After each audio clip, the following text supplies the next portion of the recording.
Gentlemen, may I have your attention, please? The show starts in 10, 9, 8, 7, 6, 5, 4, 3, 2, 1, go.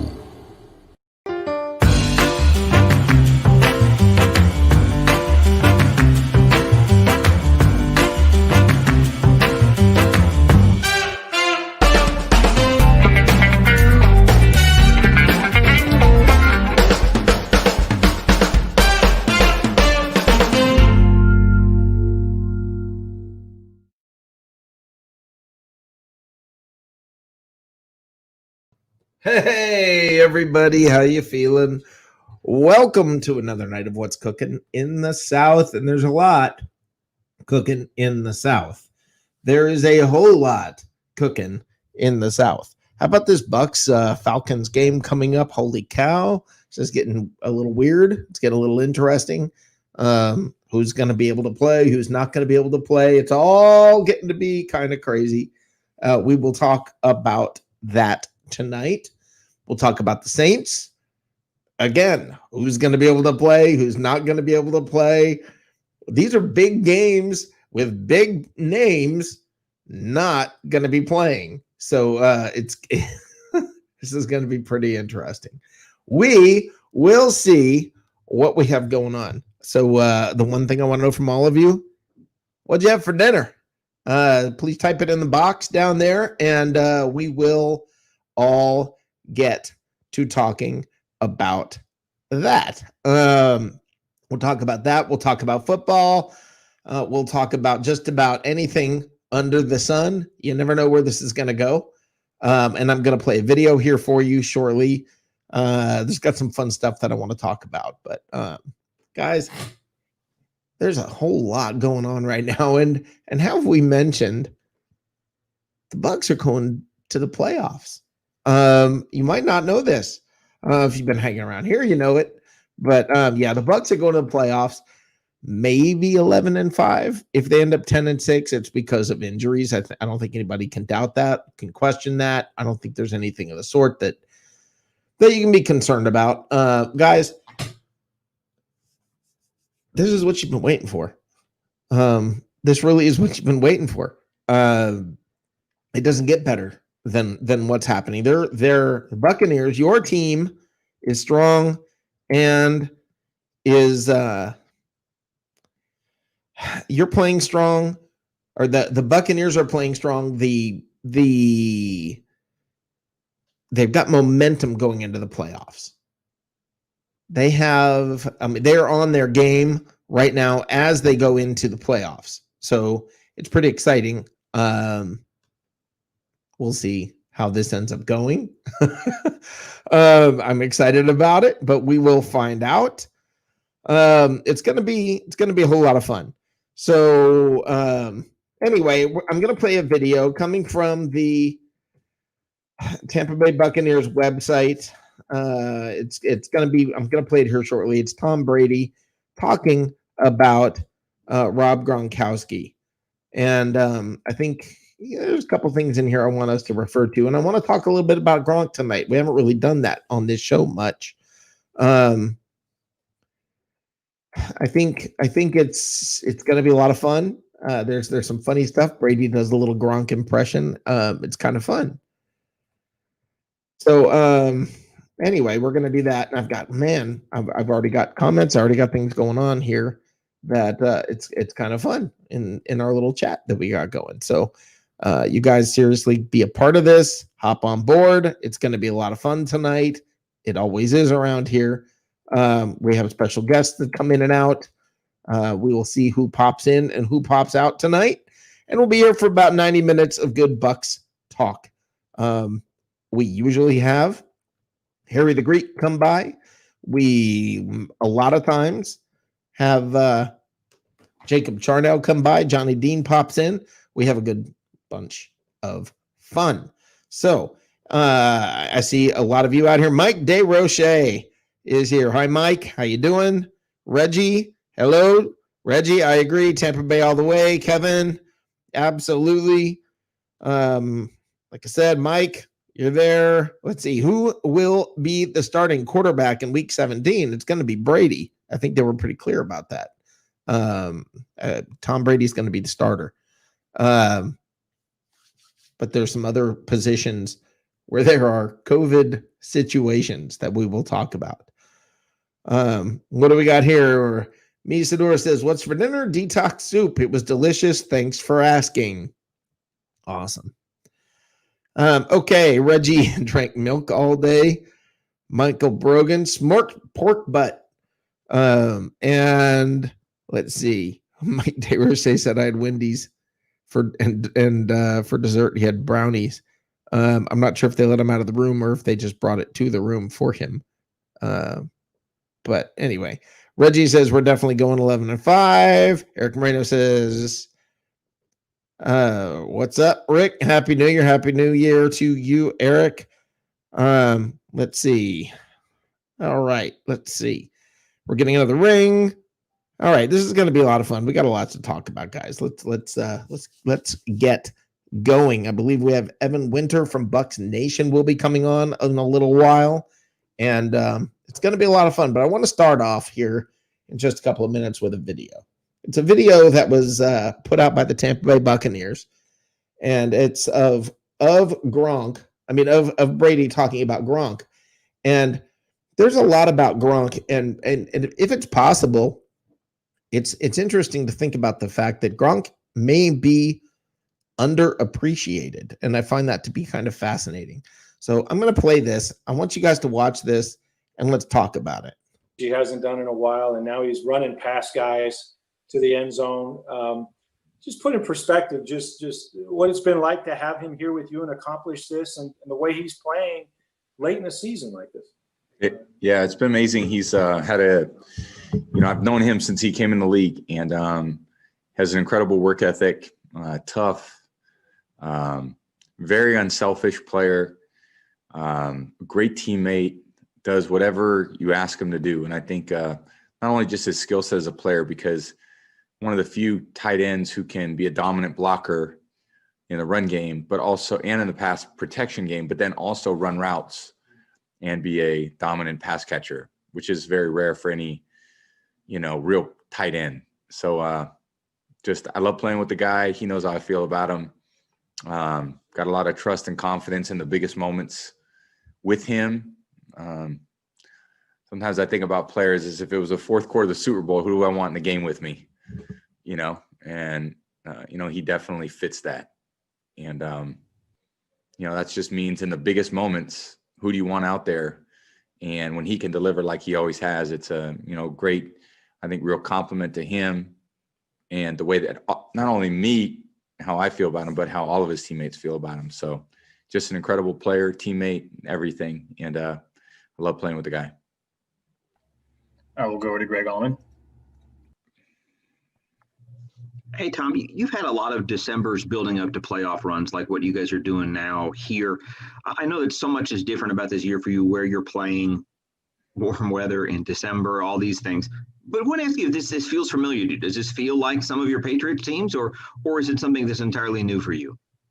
I think it's been a new year for all of us. And I think for me, especially just getting used to a lot of different, a lot of things that are different, which, is just anytime you transition to a new place, there's going to be a lot of things that are different. You get so used to one way of driving to work every day and one routine and one off season and one, place to go to dinner with your family. And then all of a sudden everything changes. So I'm very happy, we're preparing to improve this week so that we can improve as we move forward. And I think the goal is always to try to find a way to make it to the playoffs. And, we did that. But at the same time, I think there's a really important game for us on Sunday. And we're playing against a real good football team that challenged us the last time we played them, which was 11 days ago, 12 days ago from now. And they're explosive. They're in our division. And it's hard to beat the same team in your division twice. And they're going to put up a fight. They, barely gave up any points to Kansas City last week. And, we're preparing for a tough game. and hopefully we can go out there and play tough, play hard nose, and establish the kind of game we want early, which is very unlike the last time we played these guys. And we can't give anyone a 17-point deficit. And we did that against them the last time, and we'll see if we can go out there, start fast, play from ahead, play on our terms, and finish the season strong. All right, next is Janaline. Hey, Tom, first off, Happy New Year. Thank you. You too. Thanks. You were asked about Gronk already. I didn't know if you had a favorite moment with him. It could be on the field or off. It certainly couldn't be that time very recently when he decided to take the bump box that he gave you and actually regifted it to someone else. He just told us about that. Did he tell you that? Does Happy Yes. does that? He does that. I said, yes, you should absolutely do that. And he's got so many I got a lot of great stories with him. There was one time he was getting ready for a GQ photo shoot, and he didn't think he was in good shape. So he called me up, and it was like a Wednesday, and he's like, "Hey, I want to, can we work out together? Can we throw a little bit?" So we went out on this baseball field. It was raining. It was like, I don't know, April. It was nasty weather, and we hadn't thrown a pass since the end of the season. And we threw probably 60 passes, routes, and we didn't drop a ball. So it was like the ball never hit the ground.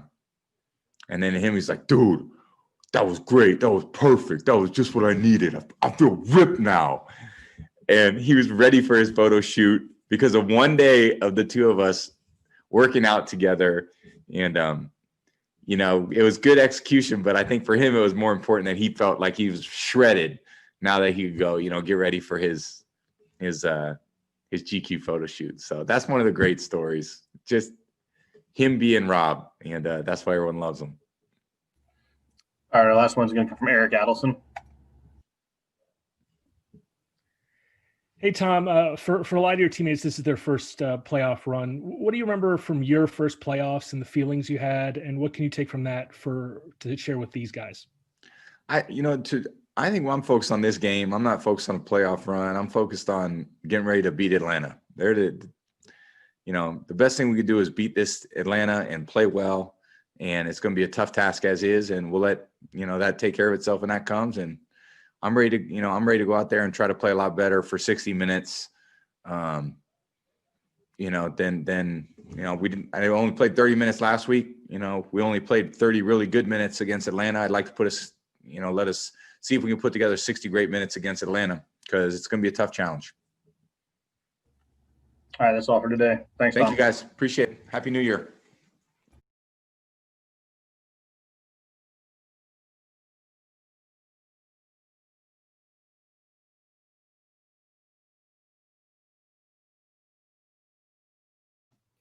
Okay, guys, that was a great video. I think it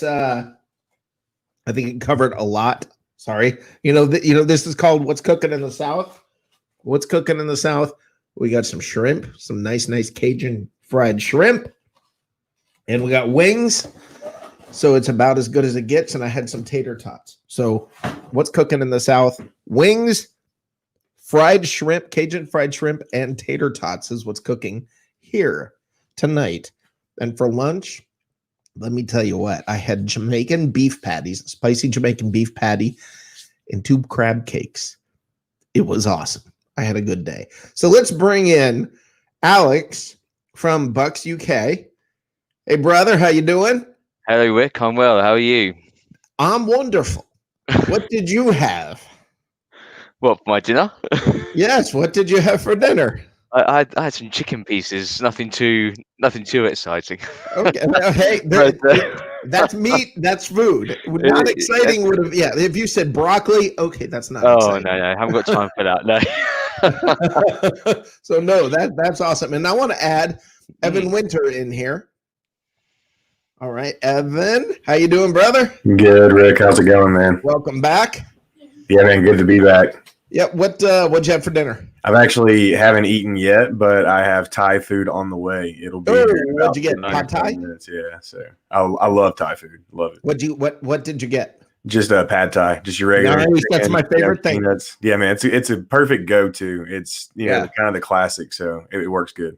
I kind of feel like pad thai is if I was strapped on an island somewhere and like that you could only get one, like, I've always done that with my friends. Okay, if you're trapped on a deserted island and you only had one DVD or one, what if you only had one food that you could have, I think it would be pad thai, because you can get it with shrimp, you can get it with, there's so many different things in Right. it. You kind of get a little bit of everything. Yeah, man, So- it's definitely up there for sure. There's this awesome spot off King Street in Charleston, South Carolina. If you're ever down there, check it out. It just has Thai on the. I can't remember that. I think it's called Basil. Okay. But it just has Thai like above it, so you can't miss it. Nice. Okay. Excellent. Mike DeRoche just asked me what Mike is our Canadian friend who doesn't know what brisket is. Mike just asked, God. Rick, is there food you won't eat or try that I won't try? No, there's nothing. I'll try whatever. Why wouldn't I try it? What if I'm going to like it? I don't know. I don't like it if I haven't tried it. So sure, I'll try it. Is there food I won't eat? Yeah. Not a lot, but there is food that I won't eat. Okay, you guys. Football, Bucks football. We've got so much to talk about, guys. We're going to the playoffs. Now, I know we're not supposed to talk about that. We're supposed to wait, but I don't care. You know what? You know how they say teams have to learn how to handle winning? They have to learn how to handle the postseason and all that. Maybe fans do too, because I frankly don't care. I want to talk playoffs anyway. But it is interesting, this game. I mean, and the Saints game. Who's going to play? I mean, who's left? I mean, Alex, you take it first. Well, defensively, not a lot by the looks of it. Right. Both Barrett and White being out isn't ideal. I believe isn't Jack Keeshy back now as well? We just re-signed him, so I expect. He's supposed to be back, and here's hopefully he can play an entire game and not hurt himself. Absolutely. So I'm expecting to see him back in, and then I suspect he'll partner Levante David in that linebacker, in the middle linebacker position. But next guy up, as far as I'm concerned, we at the end of the day we're a team of 53. One guy's out, the next guy's got to be able to step up. So I think we can do it. It's like you say, we're in the playoffs, and I've only been a Bucks fan for 8 years, so it's going to be the first time I get to actually see the Buccaneers in the playoffs. So I'm immensely excited. You're a baby Bucks fan. I am, yeah. 2012. I started following when Greg Schiano was head coach. Don't ask me why. But not a great time. What possibly attracted you to this team? Must have been a big Rutgers fan or something. Wow. I definitely haven't been a Rutgers fan either. That I can tell you. No. So I'm just looking forward to seeing us in the playoffs, and I hope. It's just going to be immense. I just can't wait. Evan, what about you? What do you think is about to happen with all the injuries and everything? Well, it sounds like Shaq Barrett's going to be fine. And if you listen or read, rather, Devin White's Twitter account, well, it's deleted now, but he did say the other day that he should be back as well. Players always have a kind of a different perspective on when they can return from these things as opposed to reality's perspective. But if they don't play, or if Devin White doesn't play, I think you see what we're going to see this week, and that's a lot of 3 safety, dime package, essentially defensive sets, formations. You'll have Mike Edwards and Antoine splitting off the center field responsibilities, and if they decide to go to cover 2, they'll be your 2 deep safeties, and I think Jordan Whitehead will kind of play that hybrid role. And I actually I don't think that's a bad idea. Obviously, throw Kevin Minter in there as well, who's right. serviceable. So overall, I'm not really too worried about it, because at the end of the day, what about the D-line? The D-line, obviously you still got Sue. McClendon is on the COVID list, right. But I don't know if he's close contact or if he tested positive. I hadn't heard that. I think they said he's out, and they brought somebody off the somebody's off the practice squad. That Jeremiah Ledbetter got a sack last week, so that's there's somebody new that they brought in. Right, so that's super encouraging. So defensive line, the depth there will be shaky. McClendon was playing really well over the last few weeks. But regardless, I like I said, I think it kind of helps Todd Bowles. It doesn't help the defense, Devin White being out, but it helps Todd Bowles and what he can do creatively. Blech, I can't talk. But now for our English speaking friends. You're right, exactly. Yeah. But so overall, yeah, it's something to definitely monitor, but I'm not too worried about it. Well, and speaking of Todd Bowles, he's been out for Yeah, the right. week. I mean, he's been not been able to enter the facility. It's been a weird year. The Saints, you're in what's cooking in the South. We're dealing with all of the NFC South. The Saints, basically, I mean, from what I can tell, I think the backup kicker is going to be the lead running back or something. I mean, they've got no running backs left. Yeah, shame that couldn't happen when they were playing us, eh?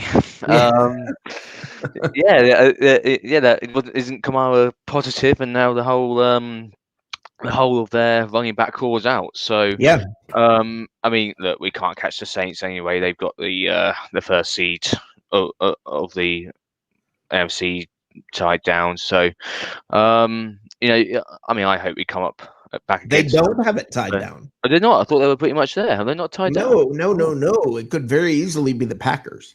Oh, okay. So that could make it. If they lose and the Packers win, then the Packers have the number 1 seed. That could spice things up. Well, it does spice things up, certainly. Then with that, I mean, I'm sure Bucks fans want this as well, but I want us to come up against them again in the playoffs and have the final laugh.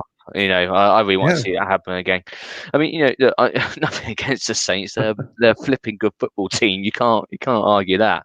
But after 2 losses, big losses as well this year against them, I think it'd be nice just to come up against them one more time and have the final laugh. Yeah, I think I'd be perfectly happy missing out on that third rematch. Yeah. So you want to take them out again, Evan? Do you want to see the Saints again? No, definitely not. I don't think anybody does. I mean, unless you just want to sweat the entire game out and possibly face, a third loss to the same team in the same season. They have the Bucks number. They have his coaching staff's number right now. So definitely would not want to see that. But man, I feel just the slightest bit sorry for Roger Goodell, because right now, he's got to be crapping his pants, man. All these players getting hurt and possibly, or not hurt, but testing positive for COVID-19 and maybe missing the playoffs. That's huge. This is like the one time of year you don't want an outbreak. Yeah, and they're big players. Like Kamara just had 7 touchdowns or whatever in a game, 6 touchdowns in a game, something like that. Yeah. And then boom. Oh yeah. By the way, soon as all the attention gets on him, he's out with COVID. I mean, right. That's pretty brutal. That is pretty brutal. So I don't know. I mean, I guess we'll see. But I'm excited about seeing hopefully more Keyshawn Vaughn. I guess we found out today McCoy is going to be out or is questionable or something. Did you guys hear about that? I guess no, I didn't. No. All it says on the injury report, it said something along the lines of he is doubtful, not injury related. So that's kind of cryptic. I don't know what that means. I would definitely say that's definitely the definition of cryptic. Yeah. Well, yeah, I mean, they'll definitely obviously use Fournette and Rojo's back, but we don't know how much he's going to play with the whole pinky issue. So definitely going to be interested to see how Keyshawn Vaughn plays this week for sure. Yeah, I mean, I am very much looking at him. Yeah, it says here we go. This is Deshaun Tisdale has. This is what I was talking about. Is Herb Miller and defensive lineman Benning Potea, I think is how you say his name, or as we call him, Benning Potato, are both active for this game in rotation. That's a little bit horrifying. Well, at least Herb Miller got an interception last week. And the fact that they're playing the Falcons that can't run the ball, there's a little bit of an advantage to that. And I honestly think that something like this, can galvanize a team at the same time. It can go either way, but I get the feeling this team has the character or ballast to be able to navigate through this. So, I mean, we'll find out, I guess. We'll know shortly. I would love nothing more than to see the Saints stumble their way into the playoffs, looking like they're dealing with injuries and COVID and all kinds of problems, because there would even be a question about whether those players for the Saints would be available the next week. And can you imagine the Saints, man, with all the heartbreak and all the bad breaks and bad calls and all the stuff that has happened? Look at Alex. Alex is grinning. I'm sitting here thinking, yeah, the Saints, they've had their hearts broken, and Alex is like, yeah. As a Bucks fan, I've got to be like that, haven't I? Oh, yeah, no, I agree completely.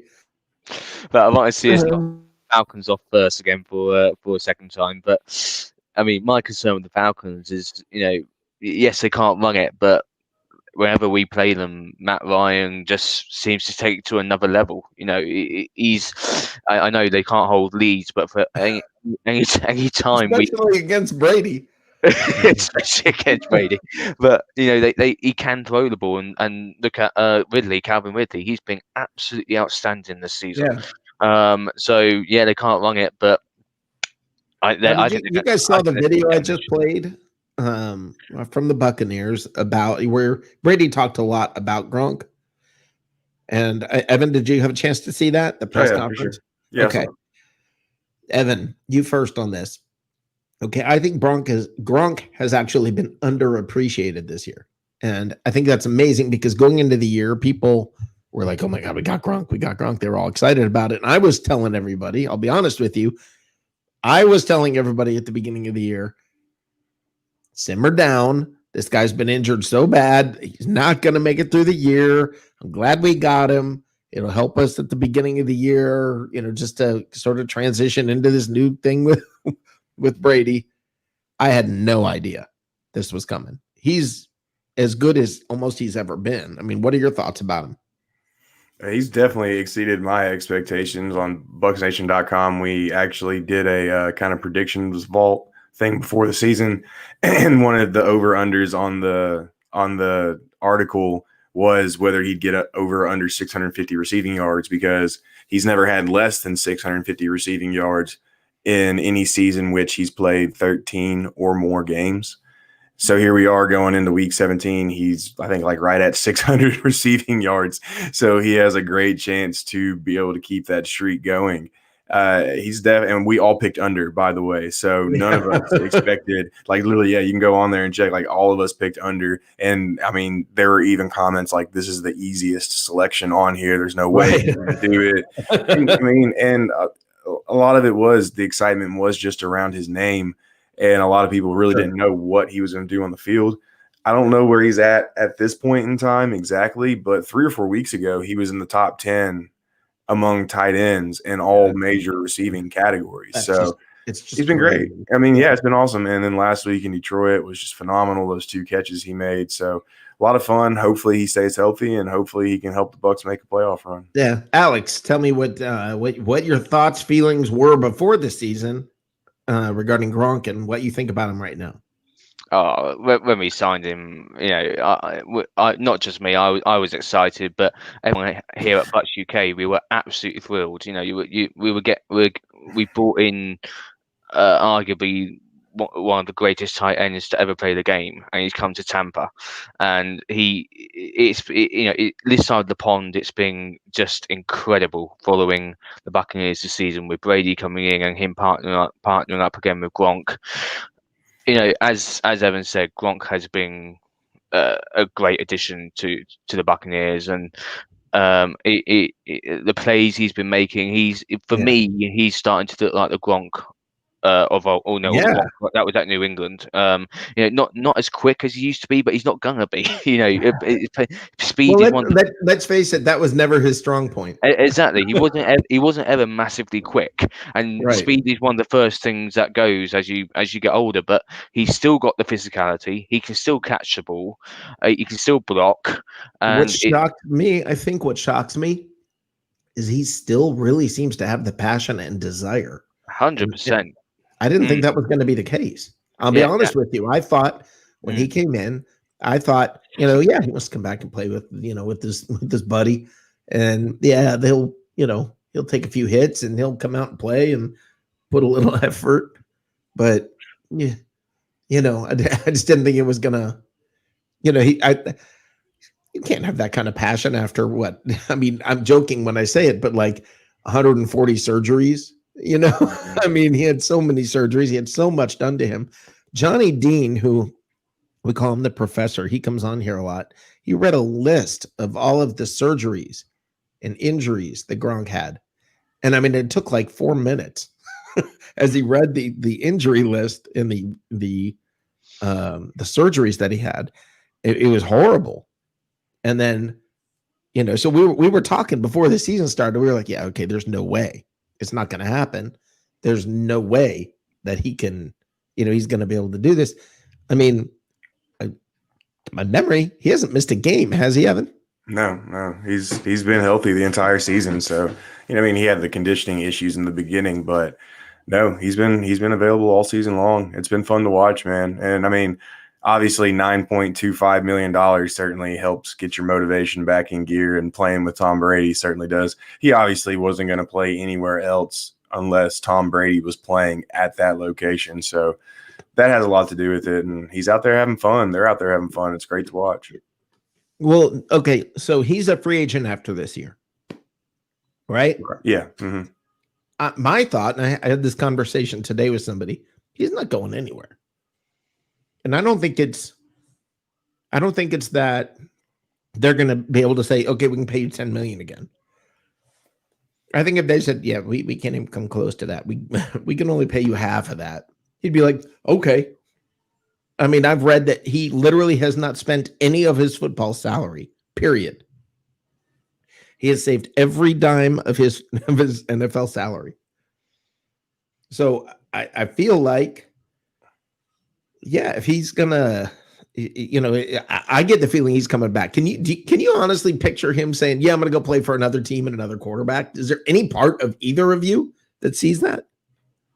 No, and you make a good point. All the endorsements that he's done, and then plus his time with the WWE, he probably made he obviously probably didn't make a whole lot of money, but he made money. And that also goes back to your whole point about motivation. We'll find out really how next year how motivated he is to play, because I would like for him to come back at this point. I did not think I'd be saying that when the season first started, but you're right, Rick. He can't come back at $10 million, especially with the other needs and the other players the team's going to have to bring back next year. Much rather allocate those resources to those guys. But if they could get them for $4 or $5 million, I would be completely on board with that. Yeah, I mean, he's obviously been the best tight end on this team, and sure. I didn't see it. I just didn't see it. I was like, he's going to be primarily blocking. Donovan Smith, what, 18 million this year or something like that, or there's 18 million against the cap next year that they obviously they're not going to pay him. Donovan's 14.5 next year. Next year, okay, 18 this year, right? Yeah, it is optional, but I think they'll bring him back just because I don't think you can. I don't think you can. I mean, it'll be his third year in the system. He's played pretty well this year. He's definitely had his moments. He's always going to have his moments. But I would rather, honestly, and this might sound crazy, I would rather have him there next year than a veteran, depending on the veteran. Now, if it's David Bakhtiari or something like that, sure, bring him in, which obviously that's not going to happen. But you get what I'm saying with that. Yeah. But I just wouldn't trust a rookie. I wouldn't want a rookie, honestly. And I know Tristan Wirfs has been great. So if they can do it with him, why can't they do it with somebody else? But I would still feel more comfortable with Donovan Smith protecting Brady's blind side than a first-year guy in the system. And plus, this offensive line talks a lot about how cohesion and how their communication among each other helps them perform in games. So you take a guy out of the equation, and arguably the most important guy, that could definitely set things back a little bit. And it's amazing to me that because, I mean, at the beginning of the year, he was, and by me, wildly criticized. Oh, yeah. He definitely deserves it at times. I mean, he definitely deserves it at times. There's just some plays, especially for the position he plays and where he was drafted and just the skill set that he has. There's just some plays that just shouldn't happen with him. So, and unfortunately, they do. It seems like, though,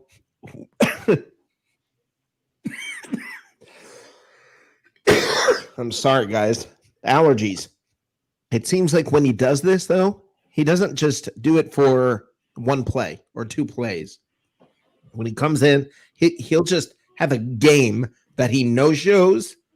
I mean, he's terrible at blocking. He's gets 3-4 offsides calls at or holding calls at critical times, and then it's all in one game, and then everything's back to a totally different player the next week. It's just amazing to me. Do I think he'll be around next year? Yeah, I think he'll be around. I don't think he's going to be around at 14 million. I think they're going to restructure. I think they're going to tell him he has to. I think he probably will. Can I understand if he says he wants to go somewhere else? Yeah. But he's I think we'll see how that plays out. It's going to be interesting, but I can't believe that I'm saying I want him back. I just can't believe I'm saying that. But he's earned it. He's actually earned it. And everybody in here, every one of these chatters knows just how much I've said. I've been ready for this guy to get out of here. At the beginning of the year, the first 2-3 games, it was like he didn't want to play. But since then, he's just been like on a mission, on fire. So I don't know. Okay, Alex, before you head out of here, let me ask you this. I want your prediction for the game tomorrow. All right. And I want you to tell me a little bit about what you actually see. What do you think is realistic for the playoffs? Not what do you want? We all want Super Bowl. Okay. What do you genuinely believe is going to happen? In terms of score tomorrow, I think, I can't remember because we recorded the podcast, the Bucks UK podcast, about a week or so ago now. I think I went for 28-24 to the Bucks, I think, but I can't remember. So, but I think it's going to be a high scoring game. In terms of the playoffs, I said from the start of the season that I just Did you say 28-24? Yes. Okay. Yeah, I think that's what I said. I can't remember. I've lost all my notes from when we did the podcast. But in terms of the playoffs themselves, from the start of the season, I just said if we make the playoffs, I'm happy. So anything else, if we get through the wild card round, I'll be thrilled.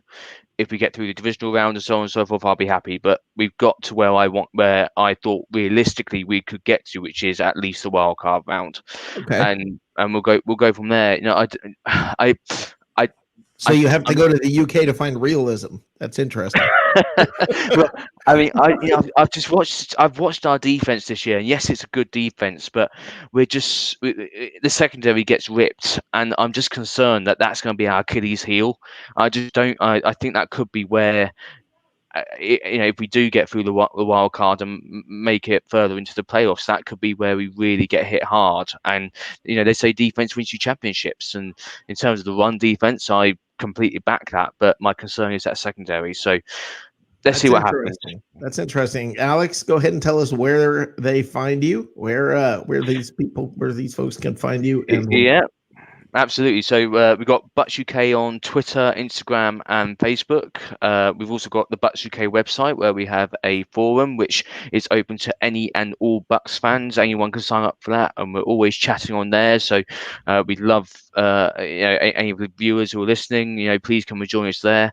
And we've got our YouTube as well, our YouTube account, Bucks UK YouTube account, where we release our podcast weekly. So there's more than just me. We've got a great bunch of people. We've got over 400 members in Bucks UK, and we are continuing to grow. So awesome. We do what we can to support the Bucks from across the pond. It's been frustrating, obviously, that we haven't been able to get across the Atlantic to come and see the Bucks this year. There hasn't been much to come see prior to this year. So. But yeah, please come and find us on our social media and YouTube, and some of us got personal accounts as well, which we're always tweeting from. So we don't bite. We're quite relaxed. We're quite easygoing. And thank you for having me on. It was a pleasure to come and join you guys. Absolutely happy to have you, and thank you for coming on. I appreciate it. It's getting late there, isn't it? It's 2:45 in the morning. Yeah, go to sleep, man. So the things we do for the Bucks over here, Yeah, thanks for staying up and coming on here. And I'd say you're welcome back anytime you want. But if I say anytime you want, I'll never see you again. So you might get to see one of the other guys from Butch UK at some point. So hope, like I say, we've got a lot of us who help run Butch UK. Well, there's 6 of us, and we've got Kieran, David, and Phil, who are the Butch UK bosses, and the work they've done for Butch UK since they took over has been absolutely outstanding. And they've really helped this club grow. So I can't say enough positive words about them.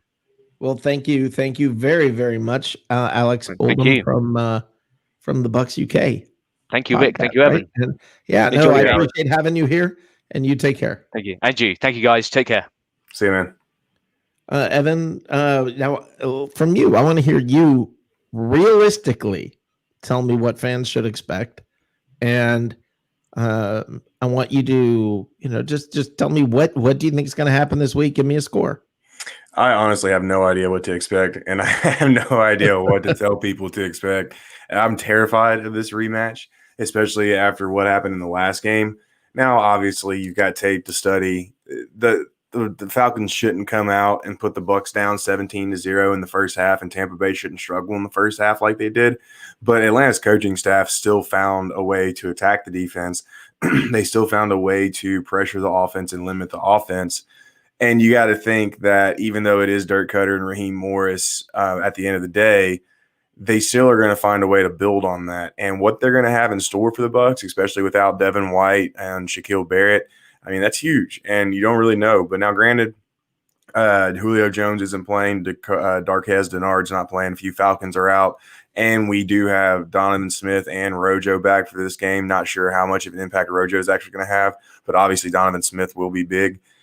Still, I've got the Bucks winning by 1 point. That's just because I think they should still win this game. They know the number 5 seed is still at stake. They could lose it if they don't win.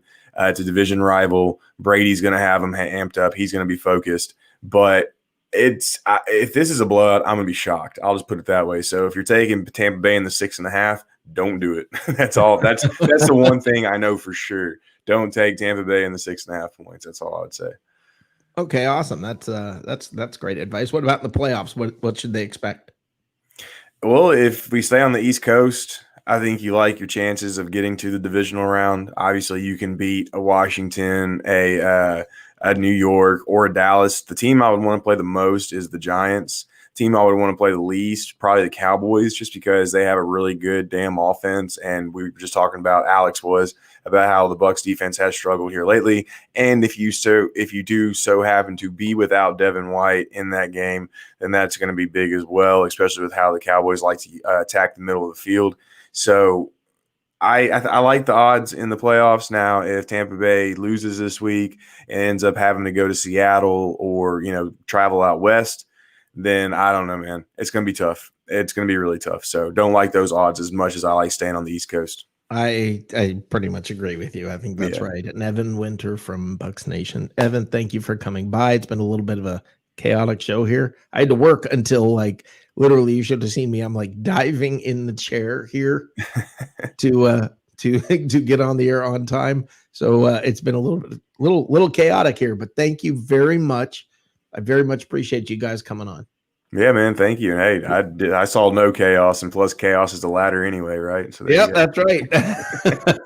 Great having you on. Thank you very much. Thanks, Rick. We'll talk soon. Yep. Have a great one. You do the same, man. See you. All right. That was awesome. Guys, we've had this is the 2 great guests come on here. I'm going to put right now, I want to invite you all to come on here. And I do hope that I hear from you. Let's see here. I'm going to put the link in chat. There we go. And I'm going to also put the phone number that you can call in. You can call in and join the conversation by calling 678-825-5263. I'm going to take our mid-break, and we will be back in just a few minutes here, and we'll talk to you shortly.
Buccaneers.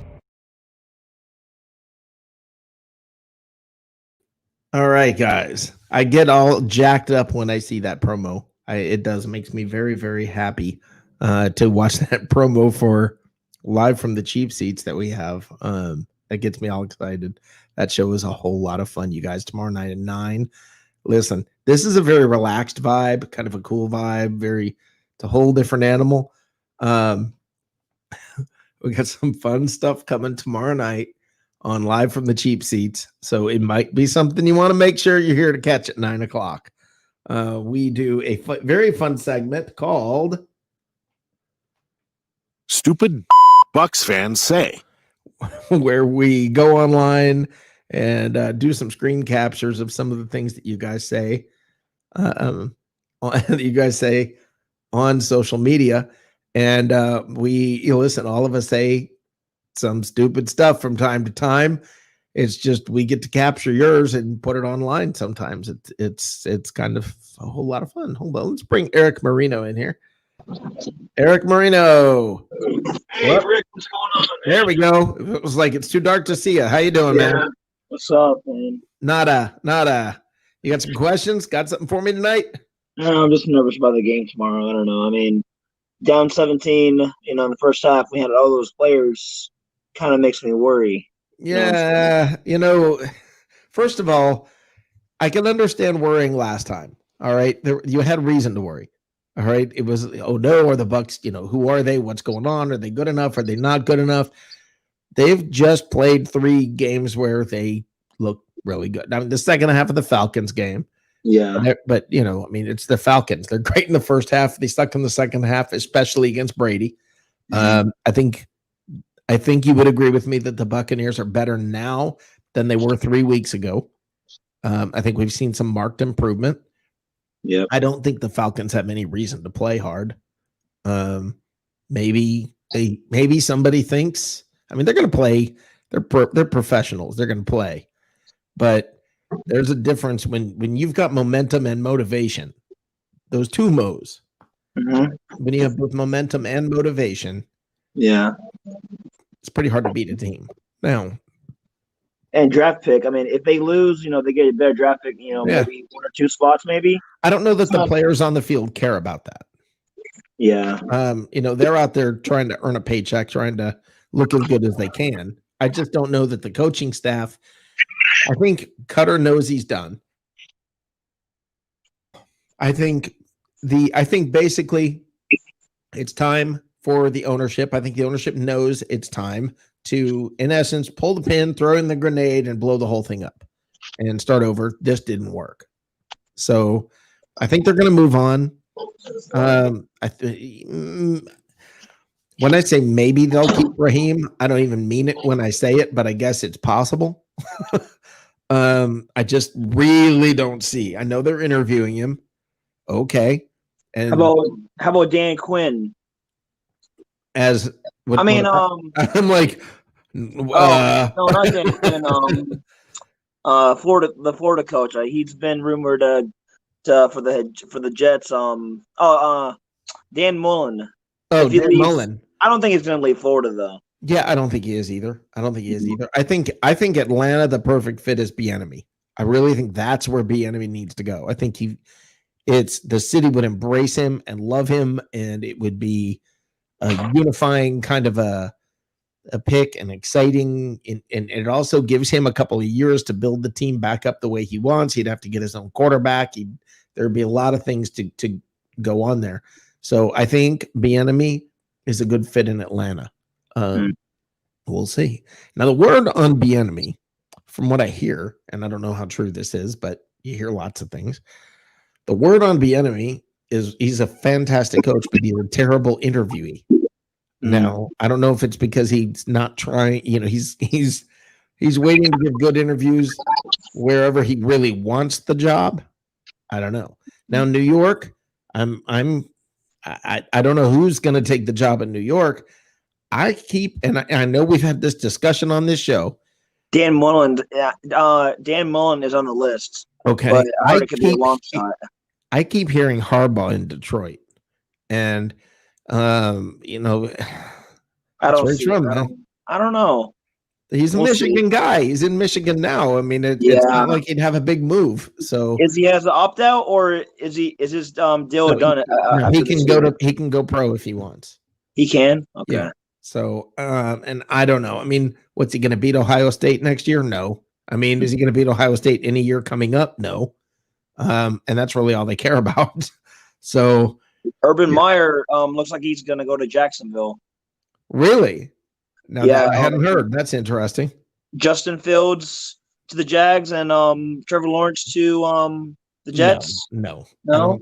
I don't think so. I don't think that's going to happen. That's interesting in the sense that it's the Ohio State connection with Meyer. Yeah. That's a good curveball you just threw there. I had not heard that and hadn't thought about it.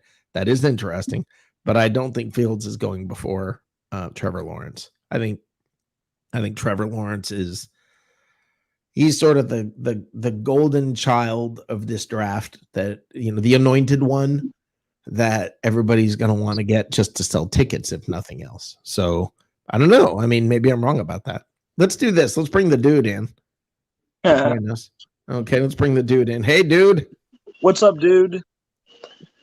Gentlemen, how are we doing tonight? Oh, wait, that made me dizzy, all that movement. Shout out to Evan Winter, Bucks Nation. Hey, Evan, way to upgrade that camera and audio, brother. Absolutely. Looking good. Oh, and just to be clear, everybody, Alex was just on the show earlier. Well, that was his name, was it? Was it Alex? Mm-hmm. Mm-hmm. Live from the United Kingdom. Now, for those of you who didn't get, past school too well, that's over there in Europe, like a long way away. Yeah, that's what he said. He said it was 2:45 a.m. And shout out to him for staying up late, coming on the show. Yeah. And because that, you all do have to know that he is from the Bucks UK podcast, weekly podcast straight out of the United Kingdom. Yep. Hosted on Bucks Report. You can find it on bucksreport.com. We tweet it out. We put it on the Facebook page. Blah, blah, blah. Hey, guess what tomorrow is, man? Sunday. And game day. Game day, baby. It's game day. It's a game for Buccaneers fans to celebrate. I got a question for you guys. Okay. Do we think the elephant in the room, if assuming Shaq Barrett's okay, it's similar to what Donovan Smith. I think he can come back in 5 days. But is there any chance? I mean, Devin White would have to get like 10 negative tests. He would have to go on a private jet, and it's gotta be a Sunday game. If it's Saturday, then he's done. He's out, unless we make it to the divisional round. Devin White's not playing this week. It's not. Well, happening. I know that, but for next week. Yeah, I mean, he needs 2 negative tests, not 10. I think he needs 2. Yeah. Yeah, you need two straight negative tests. Okay. I heard someone said they changed it, but some confusion on Twitter. Someone says lots of things. That's why we have a segment that's called Stupid Bucks Fans Say. Oh man. Anyway, oh crap, we lost the dude. I'm gonna have to go, Eric. Let me try and get dude back on here. All right, Eric. All right, awesome. Okay, let's see if we can get dude back on here. I will give that a shot. Let's see. Well, we will find out. I know that the dude was getting hammered by bad weather. He was probably also just plain getting hammered, but he was getting hammered by bad weather and lost power. And I'm not sure I'm not sure what we have going on. But hopefully he will be back in a moment. We will see. Anyway, the thing I want to talk about, guys, and the thing that I really want to get into, and I want your opinions, I want you guys to help me out with, is I want to know with Gronk. Okay, like I told you before this season started, I said flat out, very clearly, I said Rob Gronkowski is not going to make it through this year healthy. Rob Gronkowski is not going to be what Rob Gronkowski used to be. I was wrong. It wasn't even close to right. Yeah, it was. I was wrong in a huge way. And I mean, guys, there's no way any of you could have possibly thought that Gronk was going to be what he has turned into this year. It's just, there's no way that you guys thought that. Well, I say that, but some of you think Winston should still be quarterback. So never mind what I just said. Somebody out here does think that. Somebody out there thinks that, like somebody out there before the season started said, yeah, Gronk's going to be everything. I just don't see it. I didn't see it. We had Mike. I don't know if we're having a problem connection wise here. We had somebody hopped in for just a moment and then we lost them. I'm not sure who it was. I think it might have been Mike DeRoche. I'm not really sure what just happened. But yeah, I think maybe we're having some technical issues. That may be why we lost the dude as well. So I'm not sure what's going on. But guys, give me a shout. Seriously, please try and come in on the link. Hopefully we'll get the dude back. I'm not sure what happened. Mike, if that was you, come on back, brother. Got lots of questions for you, Mike. I'm not sure. Yeah, I don't know, brother. I don't know what happened. Video link, please. I will put it back down here for you guys again. In just a moment. Johnny, come on, brother. I want to talk to you about this because I got some questions for you. Mike DeRoche said his internet bill wasn't paid, or he thought it was, but apparently it wasn't. So I'm not sure what's going on. Johnny, where are you, brother? Call me or come online. What are you doing tonight, brother? Carl Hardy says he's taking the Buccaneers by 6.5 all day. I don't know. Johnny Dean says no worries. The Bucs are in the playoffs. There is no doom and gloom this season, no matter what. That's what I think, Johnny. Johnny, what you just said, I think is true. I think you said there is no doom and gloom. And that's, I think, a weird feeling. And I think Buccaneers fans have a hard time embracing this fact that all things being equal, God knows what happens from this point forward. We made the playoffs and it was okay. It was good. We made the playoffs and that streak is over and you're not going to hear about it next year. Like it's been, 140 years since the Buccaneers have made the playoffs. We're not going to hear any of that anymore.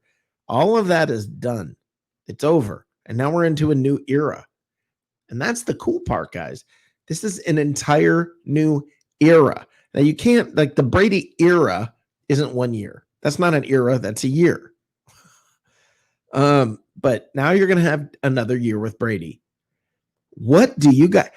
Remember Carson Palmer saying very clearly that you get much better in your second year under Arians. Imagine Brady next year.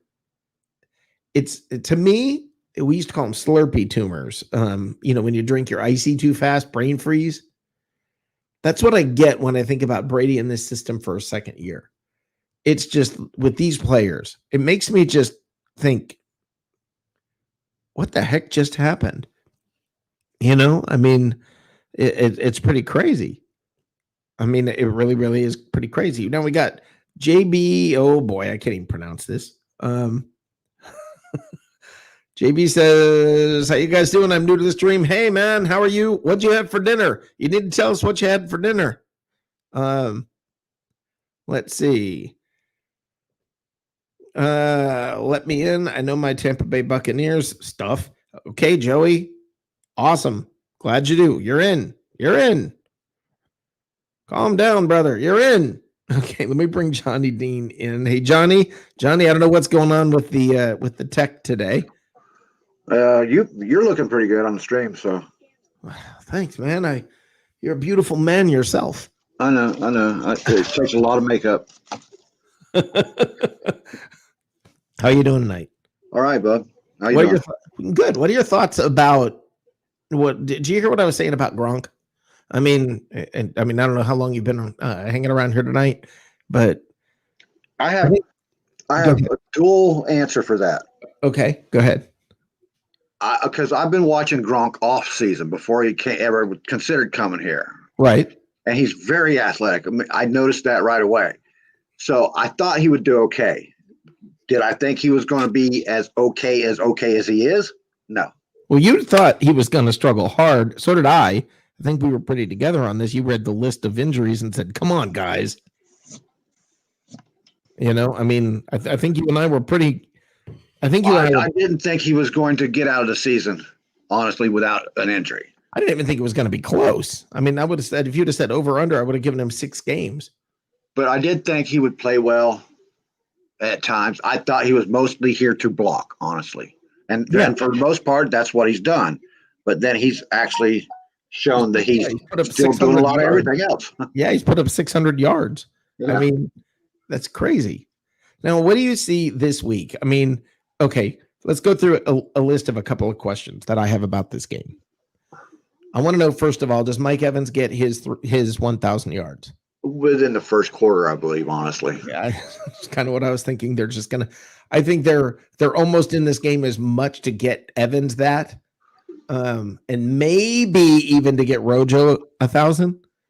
I think those are almost equal goals to winning. Not quite. They're not quite the same. I don't think pushing Rojo for 100 yards in a game, and this game, a meaningless game right now for his 1,000, is quite as high on their board. It might be. I agree. It's not as high. I absolutely agree with you. It's not. They want to keep him healthy for the playoff push, and I believe they're saying for the rest of them because this is a division rivalry, and if you're going to get hurt in a game, it's probably going to be in a division rivalry game.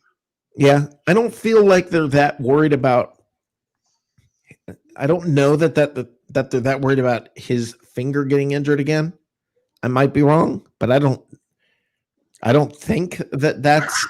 Well, he's been out for 2 weeks, right? Right. Right. He's been out for 2 weeks. So it's basically 3. How many balls has hit that hand since then? So I can't. Yeah. You know, because when you come back from an injury, you come back, but you're timid. Maybe that's the wrong word, but you're. No, I know what you're saying. You're a little bit tentative. You're not hitting the hole quite as hard. You're not in the same position. Yeah. Yeah. No, I agree with that. I think you're right. I think that when you pain memory or the muscle memory that comes. Right. So I'm there's a part of me that thinks they're going to I think they're going to run him like a regular game for 2 reasons. Number one, they're going to protect Brady. Okay. They're going to get Evans that yardage. And then I think they're just going to run the ball like crazy. I can see that because they want get Rojo the work. I know Harry says they took. I don't believe that. I think they're going to run the heck out of them. The run game is where most of the hard collisions come in, though. So I don't know. I would use Fournette or somebody like that as a bell cow after you've given Rojo enough carries to get the taste back in his mouth. Yeah, I think it depends initially. If he comes out, if he's having some success, if Rojo's having some success, all right. If Evans is getting his yards, and I think what they'll try to do is get Evans his on like one play. Right. And then I would not be shocked to see Evans out of the game. When he gets to 1,001 yards or 1,005 yards, I would not be shocked if they didn't just pull him out and you don't see him again. It'd be nice if that would come on a touchdown play. That would be awesome, wouldn't it? Yeah.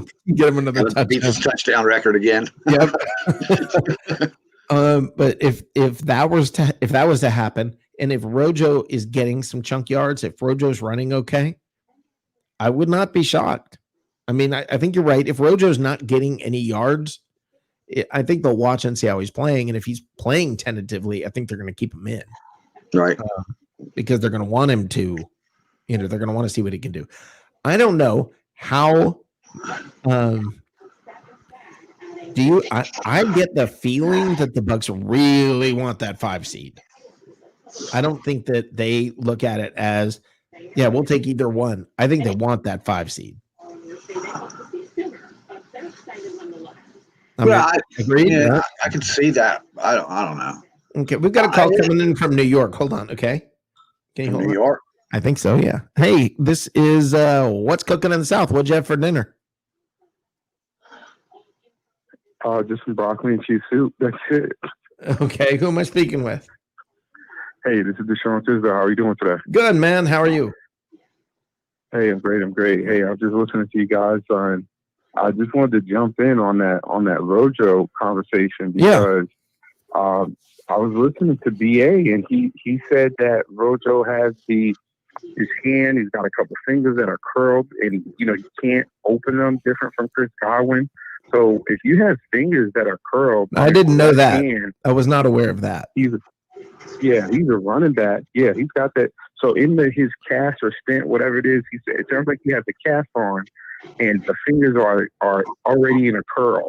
All those things could work if he's a D-back, but he's a running back, and defenses, anybody that's played defense and a running back, if he has to go inside, he's going to overcompensate the tuck and protect that ball. It's hard enough to hold the ball with two good hands, much less having a cast. No, I think that changes everything. Available. I think that changes everything. I did not. 100%, yeah. Yeah, I didn't realize his finger was in that position. If that's the case, you're 100% right. Change everything I said. I belong on tomorrow night's episode of Stupid Bucks fans say. Thanks for the 411 there, Deshaun. Yeah, I appreciate that. Thanks. I do. I appreciate that. I was trying to give him a little shout out to his upcoming thing. Yeah, Deshaun. What? Deshaun has an upcoming thing. Yes, he does. Oh yeah. I have a show coming up. I believe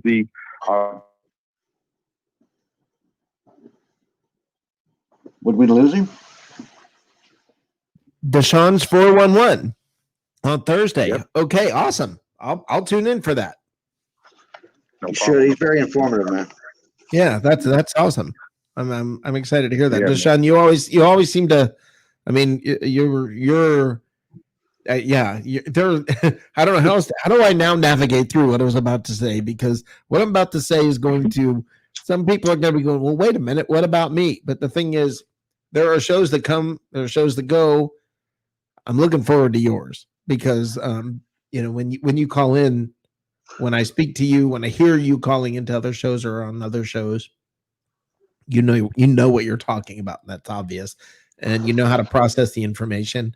There are a lot of people who have information, but there are not that many people who know how to process the information. And that's one of the things I would say is what I like about you. Awesome. Appreciate that. Yep. So Hey, Thursday night, listen, what time? question for you guys. Hey, Johnny. Let me ask you this, because I was wanting to ask you this, and I got the question for both of you. I know Peter is all about Rojo, and I told him on the show yesterday, last night when I was on there for a little while, that I didn't believe that Rojo is going to get these yards because of what DA said. I feel like they will bring him in because they activated him, and then Shady's not in, and he's just going to be there as a just in case. I think our two people that are, I think Leonard Fournette is also a victim of value, because we're kind of running back by committee. Whenever you're a hot hand team, you're really running back by committee. It's just who has the hot hand today. Right. Yeah, I agree with that. And I think that this is going to be Fournette's game. You guys let me know. I'm going to get off and listen, but I think this is going to be Fournette's game for this reason. Coming into the playoffs, he's a already proven commodity. I know we've seen a splash of Keyshawn Vaughn, and I said that this kid would get better once he stopped pressing and he just, learned to wait for it. And we saw him press in the first game when he got an opportunity. He didn't make the cuts, fell too early, just was pushing too hard. His last game, he was able to show exactly what he could do. I think he's the heir apparent to Rojo once Rojo gets going here. But where we are right now in this 2-year window, I believe we have a 2-year championship window, this being the first year of that, and then next year as well, providing we can bring back most of the supporting cast Right. what's the numbers. But with that being said, I really feel like Fournette is a playoff running back. When you get into December, you need to run the ball. He's a big load. He's done it before. But Fournette, to me, is like LeGarrette Blount was. You would get 100 yards or 125-yard days out of LeGarrette Blount, but you don't get them every single opportunity that he comes out. He needs to get going. He's a President Trump's unsubstantiated claims of fraud they've suffered Republicans under pressure to question the results. Vice President Mike Pence will resign. Do we lose him? And to get down there. So I think he's great with that. Right. Well, now, before you go, I know you said you were going to go, but I don't want to lose you yet. So hold on. Okay. All right. One of the things that you said, I mean, you brought in, I was not aware about Rojo's fingers. So I have to kind of readjust my thinking. Okay. I have to take back what I said. Yeah, this is going to be, I think it's going to be Fournette's game. And I agree with you that Fournette has been sort of a victim of volume. And I've said this all year. I think you've had 1A and 1B. And the argument, somehow or other, people bought into the argument over which one is better. And I don't think you can compare which one is better. Right? It's like, I mean, they both do they have different skill sets. Yeah, I agree. I agree with you completely. Two different running styles, two different skill sets. Right. Things happen different when Fournette's in the game. I don't know if anybody's, spoken about that. Johnny, I don't know if you noticed it either, but I definitely probably did. I know Blake noticed it as well. And I said it to him. I said, hey, when Fournette's in the game, he gets 9 men in the box. They're in 13 personnel. We're in a jumbo set. We got 3 tight ends. He's almost never he's in the passing sets, but when he's going to run the ball, it's 13 personnel. So, I mean, what do you expect? The box is loaded. He's running. He's back again, with the Jaguars running against a 9 or 10 man box. Right.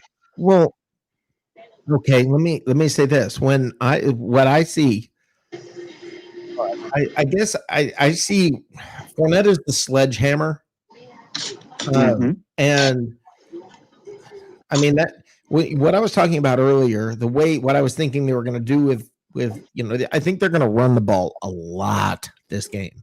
I could be wrong, but I feel like the Buccaneers are going to run the ball a lot, like probably more this game than they have all year, because two things. Number one, thanks to the injuries, they're going to want to keep Atlanta's offense off the field. Thanks to COVID, they're going to want to keep Atlanta's offense off the field. I think they're going to want to protect Brady because you're going into the playoffs. So, yeah, I think you're going to want to do that. And the best way to do that is to just keep pounding the ball into the line. And, Sean, everything that you have said, you've gotten me changed. I've completely changed my mind. Thanks. No problem. Hey, also add 2 more things to that list that you just said. They want to keep that clock running. And they want to also keep our defense off the field where we're missing a couple of pieces. Right. That's what I was saying. That's what I was saying is thanks to COVID, because of all that, they're going to want to run the ball to keep Atlanta's offense off the field and keep the clock running, shorten the game. You don't want to be in a shootout when you don't have a lot of your defensive players. No, I agree. And that's why, I'm feeling a little bit stupid because it took you 30 seconds to completely undermine my thinking, and you're don't think that at all, please. No, I don't think you did it maliciously. I think you did it the right way. I listen, I got no problem saying I'm wrong. I don't. I got no problems saying there are times I'm happy saying I belong on the segment Stupid Bucks fans say. And right now I think I fit on that tomorrow because everything I said in 30 seconds, now I realize I was completely wrong. And everything I said about I said to Johnny about wanting to run the ball.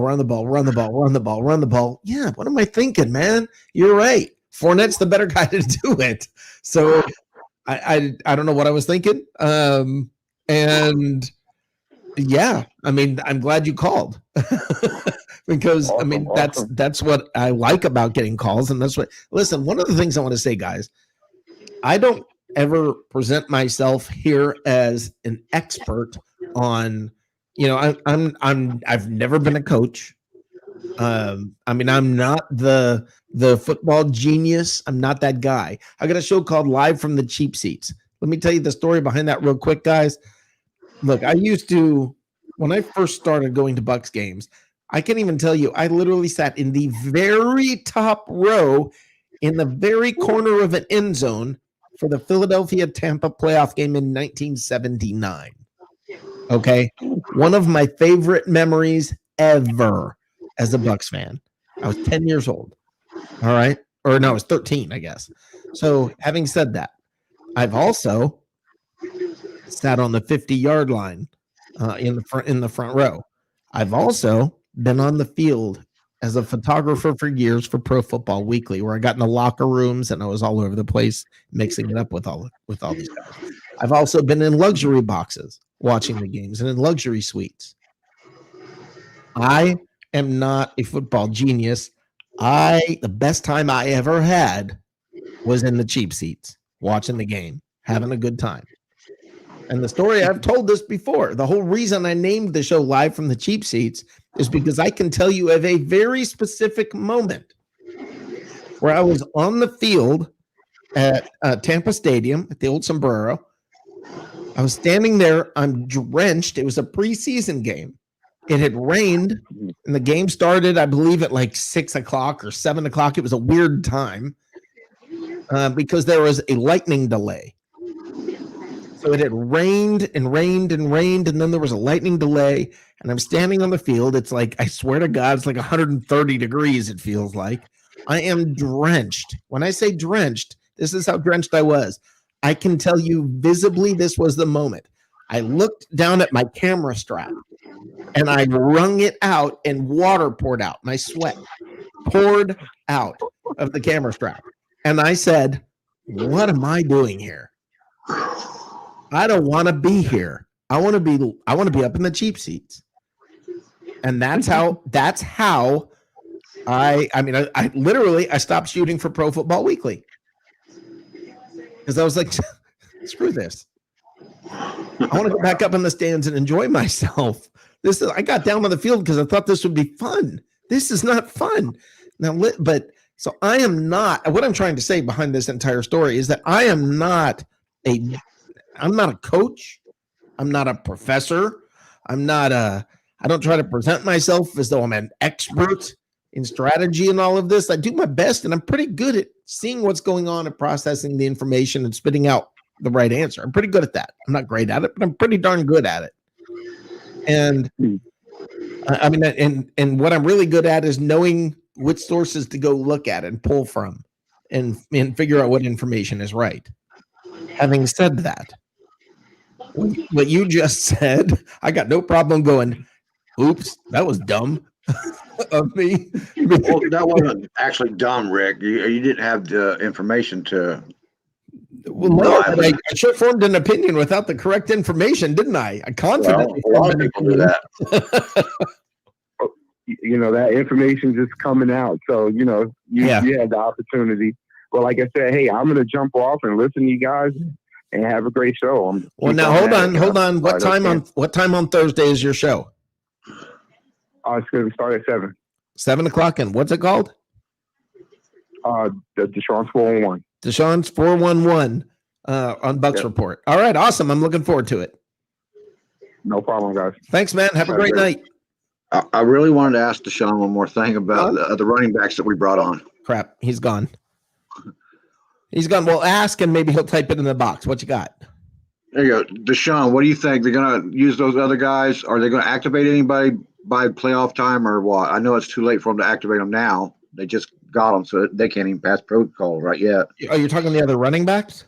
Yeah. Yeah, I don't know why they would do that at this point. I mean, that's a head scratcher. I thought they might bring in somebody, but I thought it would be in a position that was not quite as deep. Yeah. Now, let me ask you this. There's a lot of talk about this, and I do think this is interesting. Do you think there's any truth? I doubt it. I don't think so.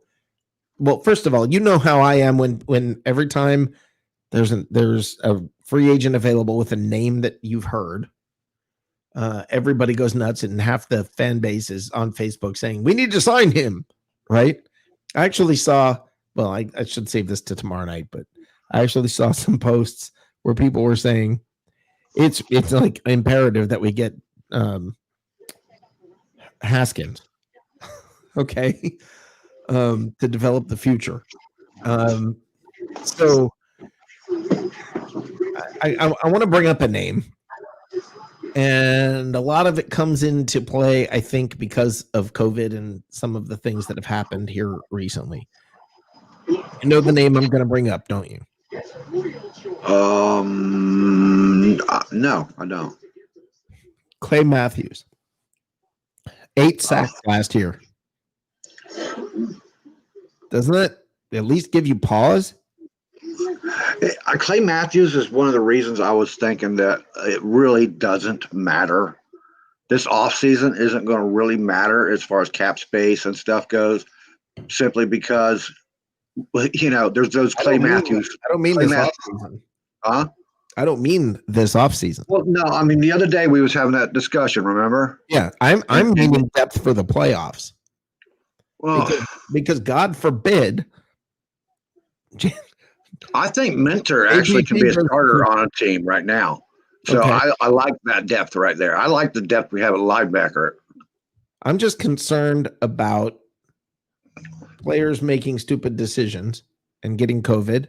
One guy makes a stupid decision and brings a group down. You need depth.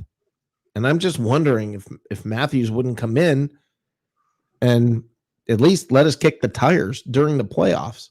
It's been done before. They just brought in, as Deshaun just said, Herb Miller and Benning and Patea has been activated. So, yeah.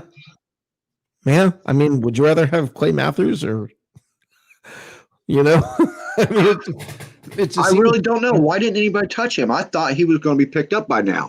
Well, and I'm wondering if people didn't ask him, but he wanted too much money or something. If he's not out there saying, you know what, I'm willing to come back and play, but doggone it, I got to get some money if I'm going to do it. I wonder if that's not the case, but I don't know. I mean, there's got to be some reason because he had 8 sacks last year. 8. Yeah, I know. It's not like this guy's done.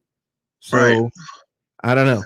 He also might be looking at the COVID situation with the teams and stuff and just decided that he didn't want to bother with all that crap.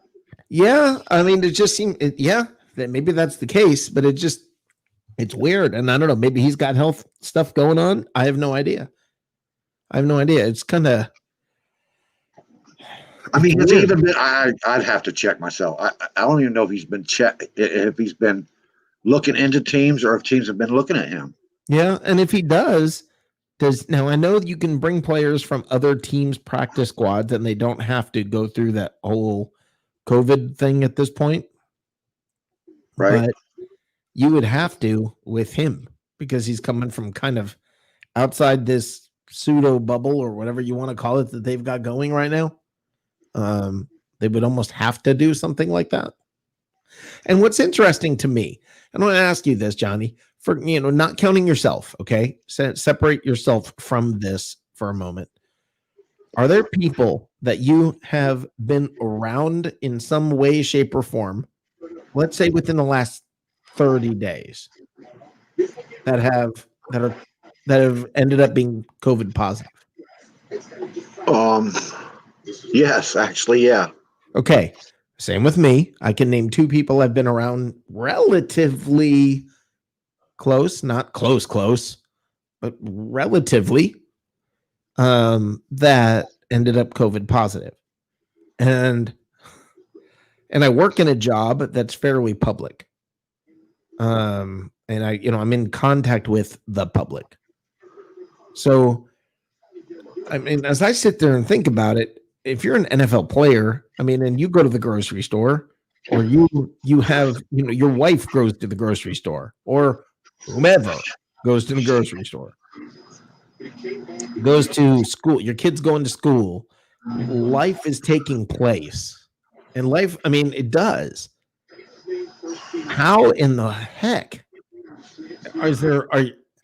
everybody is in some kind of contact and some kind of being around it. I got to give the NFL credit.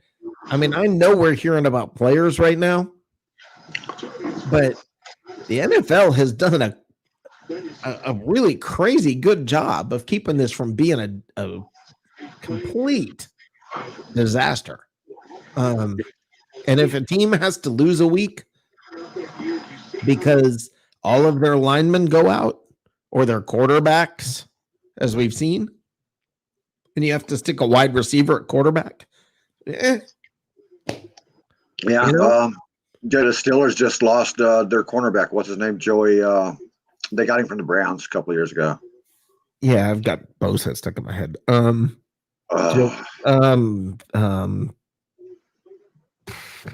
Yeah, him. Yeah, exactly. Yeah. But, I don't know. Yeah. It's funny crazy. you asked that question because the cable guy that just came in and reset my cable. Uh-huh. He says, yeah, we got COVID. I said, like, we? He says, yeah, my whole family got COVID. I'm like, oh, thanks for letting us know. Well, and let me tell you something that happened to me. This is kind of an interesting story. Hold on, let me bring Mike DeRoche into here because Mike's here with us. Hey, brother, how you doing? Hey, guys. Hey, nice hat. Thanks. Nice hat as always. So I'm gonna tell this story of something that just happened to me a couple of days ago. I rent where I live, and what's that? Go ahead. Okay, I rent a townhouse, and at the townhouse, the oven, the coil on the top of the oven, the top side of the oven, like if you said you wanted to broil something, there was nothing, no heat, nothing. It was not working. So the repair person was coming out, and there's a buzz at the doorbell, and I open the door, and this guy steps in, doesn't hesitate, introducing himself as he steps in, reaches out his hand to shake my hand. Now listen, I know we're not supposed to shake hands. And I don't know about you guys, maybe you're better men than me. But when you're in this situation and you're not prepared for it, and all of a sudden somebody reaches out their hand to you, I reached back and shook out of almost reflex. I did it first at the beginning, and then that got shut down real quick. Okay. Well, for me, I reached back, I reached and shot. Now this guy doesn't have a mask on. Oh, nice. Right. And I'm just like, everything of course, going on in my head is like, WTF? Like, what is going on right now? What the heck? And this guy, he's hey, how you doing? Let's go take a look. And I'm like, okay, and I'm stuck. I'm like, I don't know what to do. I mean, I could kick the guy out. I got to get the repair done. I've got to deal with this. I'm late for work. All this is going on in my head. So he comes in, and I walked over and said to him, hey man, we wear this, and I handed him a mask. And he literally says, no, that's okay. I'm actually trying to get this. I want to get it over with. And I'm standing there like my head is spinning, like, what the heck? This guy's telling me he wants to get COVID. He's reaching out and shaking my hand. I don't know what appointments he's been to in the last 2 days. Get out of my house. Yeah. I booted his ass. Yeah. I'm like, what in the heck? So the reason I brought all this up, I'm going somewhere with this story. It's not just about this guy. The point of the matter is, in life, whether it's me, whether it's others. Now think about this. Okay, I shook the guy's hand. I offered him the mask. He said, no, I'm breathing the same air in the guy, even though I'm trying to stay away from him. I'm breathing the same air in the same house, as this guy. And after he leaves, of course, I'm putting the hand sanitizer on. I'm doing all of this. And when, you know what I got to do? I got to go to work. Yeah. So Yep. There you go. There you go. Right. And now let's bring this all back home. This same kind of stuff happens like in the real world to players. Yep. Okay. Their oven breaks. The repair guy comes over, the wife is there, or whoever, the housekeeper is there. In comes the repair guy who wants to get COVID and get it over with. Thinks it's a hoax, whatever. Comes in, breathing the air, breathing all over the place, touching crap in the house, trying to fix it and do this and do that, and saying, here, sign this paper. Here, hold my pen, sign this paper. There's all of this going on. This is the reality of what people face. And then that guy turns around. The Bucks player goes home. He just goes to practice and goes straight home. Now he's around his wife, or he's in the house. And what ends up happening?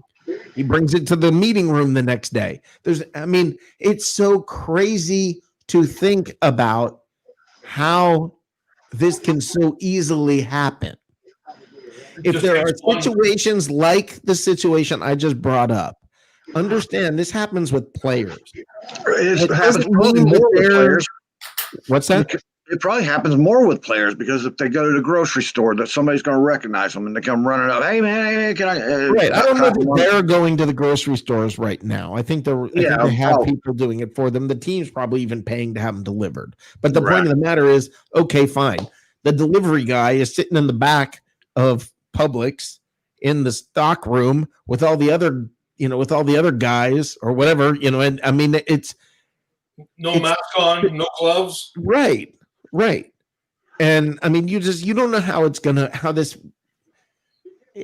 impossible to insulate yourself without living like Mike DeRoche in his room on his 68th day of total lockdown, where his wife doesn't let him out of the room and they feed him under the door. Okay. For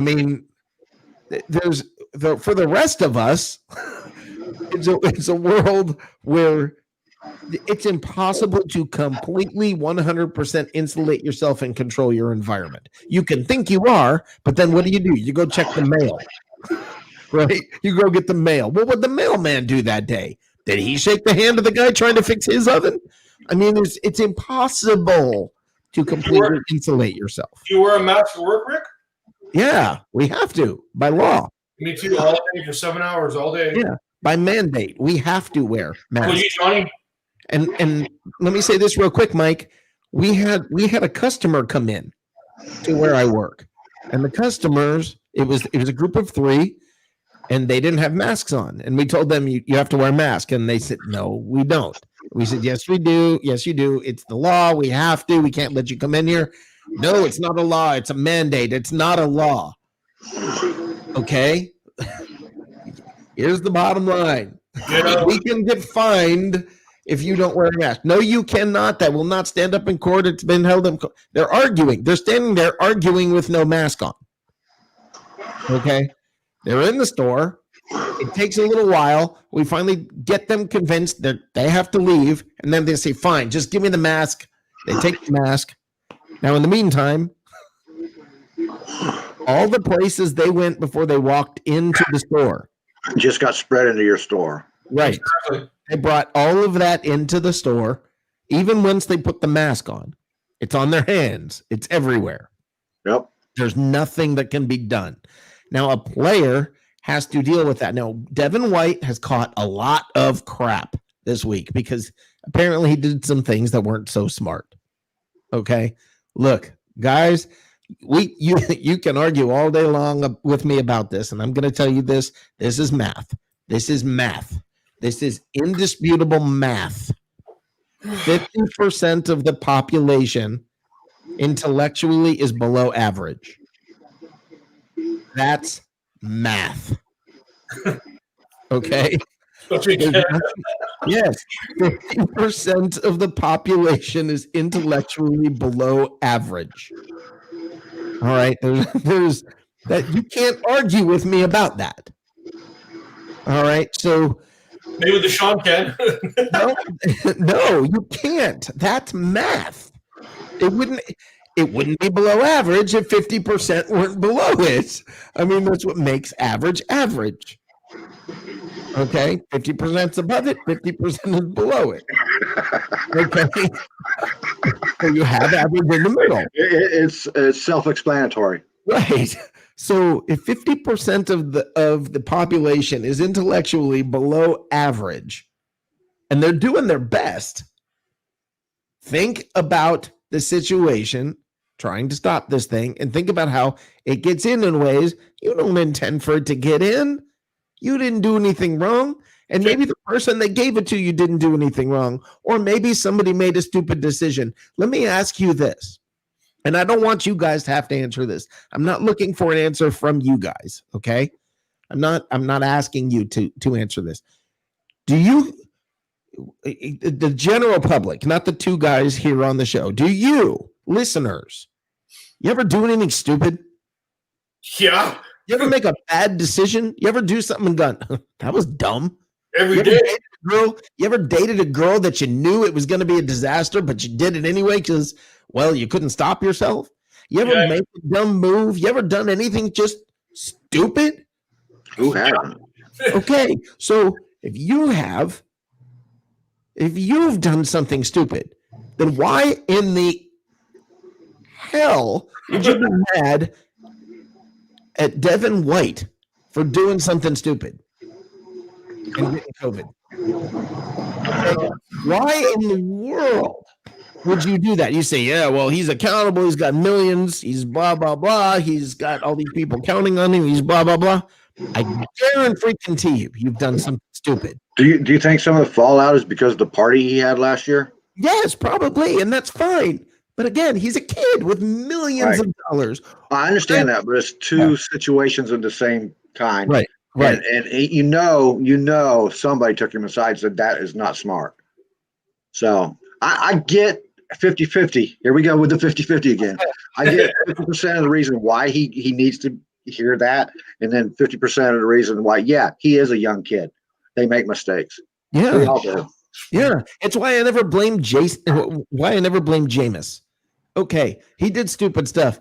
How harmful was most of that stupid stuff? It really wasn't. The stuff that he did, standing on a table and yelling what he yelled, at the student union at school. What did he yell? I'm not saying it here on the show. Okay. You're just trying to get him to do the same stupid thing.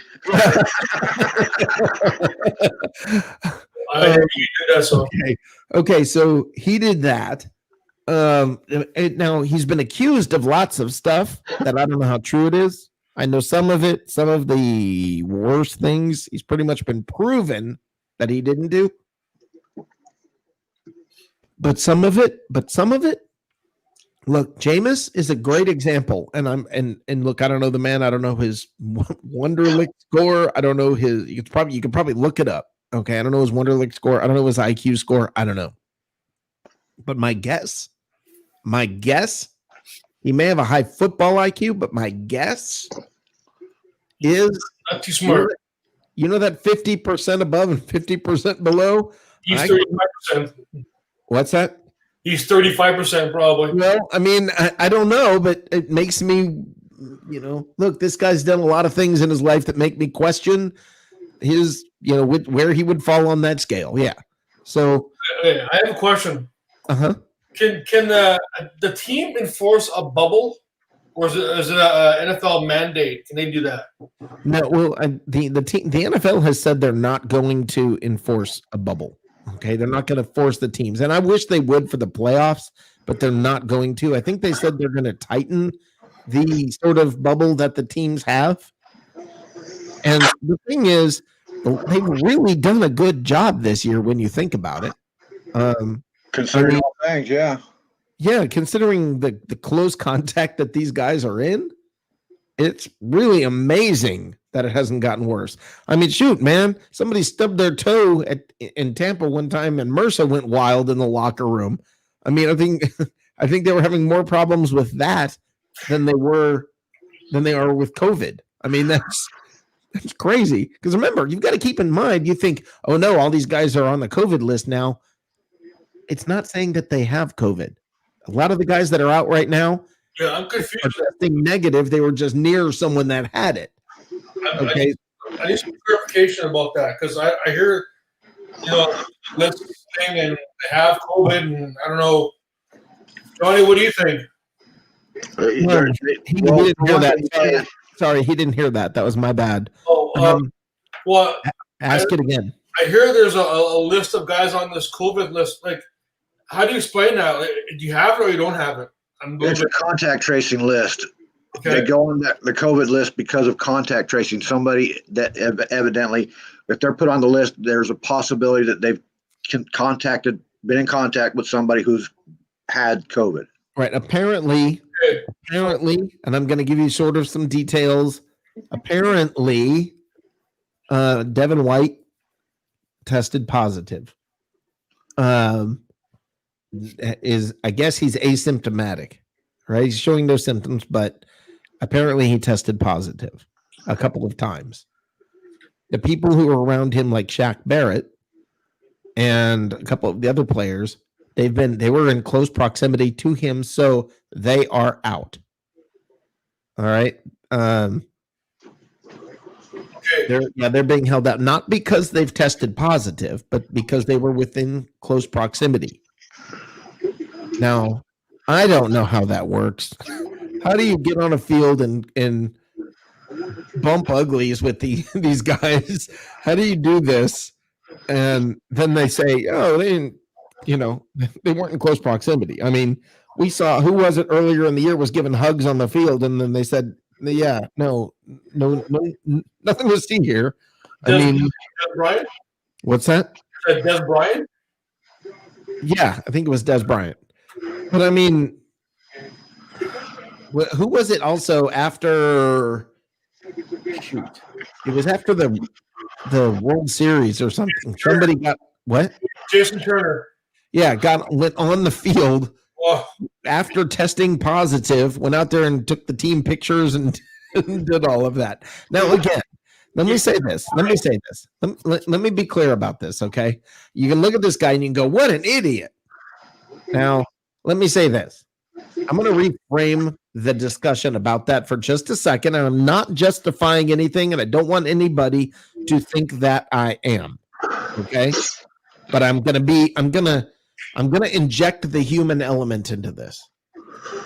Inject away, sir.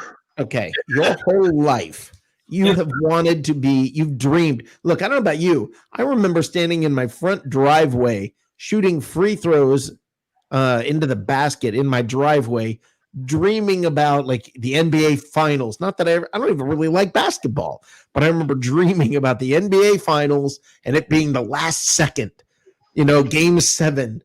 Time's running out and I've got to hit this free throw to win the whole thing. Or I have to hit 2 free throws to win the whole thing, 1 to tie. I was sitting up there dreaming it as like, an 8-10-year-old kid. All right. Now, your whole life, you're dreaming about this, and you progress, and you play in school, and you're dreaming about it. And you go to college, and you got thousands of fans yelling for you. And you get all that adrenaline, and you're good. You're really good.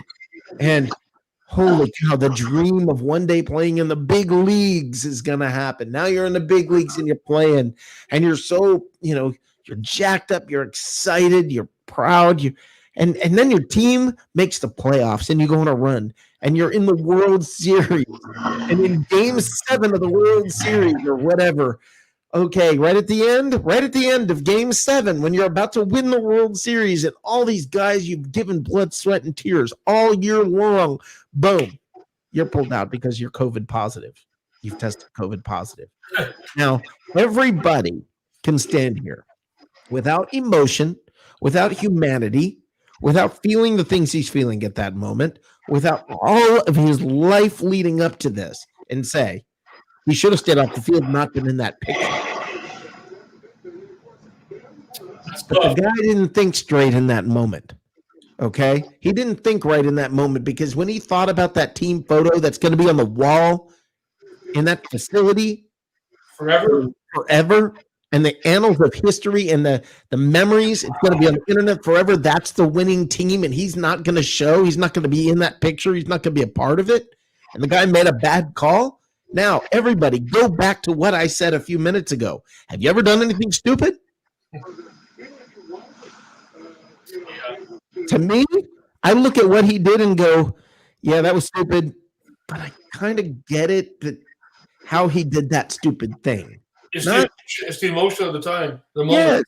Yes, yes, and everybody gets mad and so judgmental and cancel culture-y and wants to, like, okay, if you take a young player who's making millions of dollars and he probably came from a situation where he didn't have much, and now he's in the NFL and he's making millions of dollars and doggone it, the hottest women.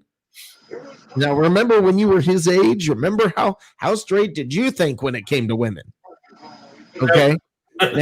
Now this guy's got the hottest women that are just at his beck and call. Always a new one, always a new hot woman making herself available.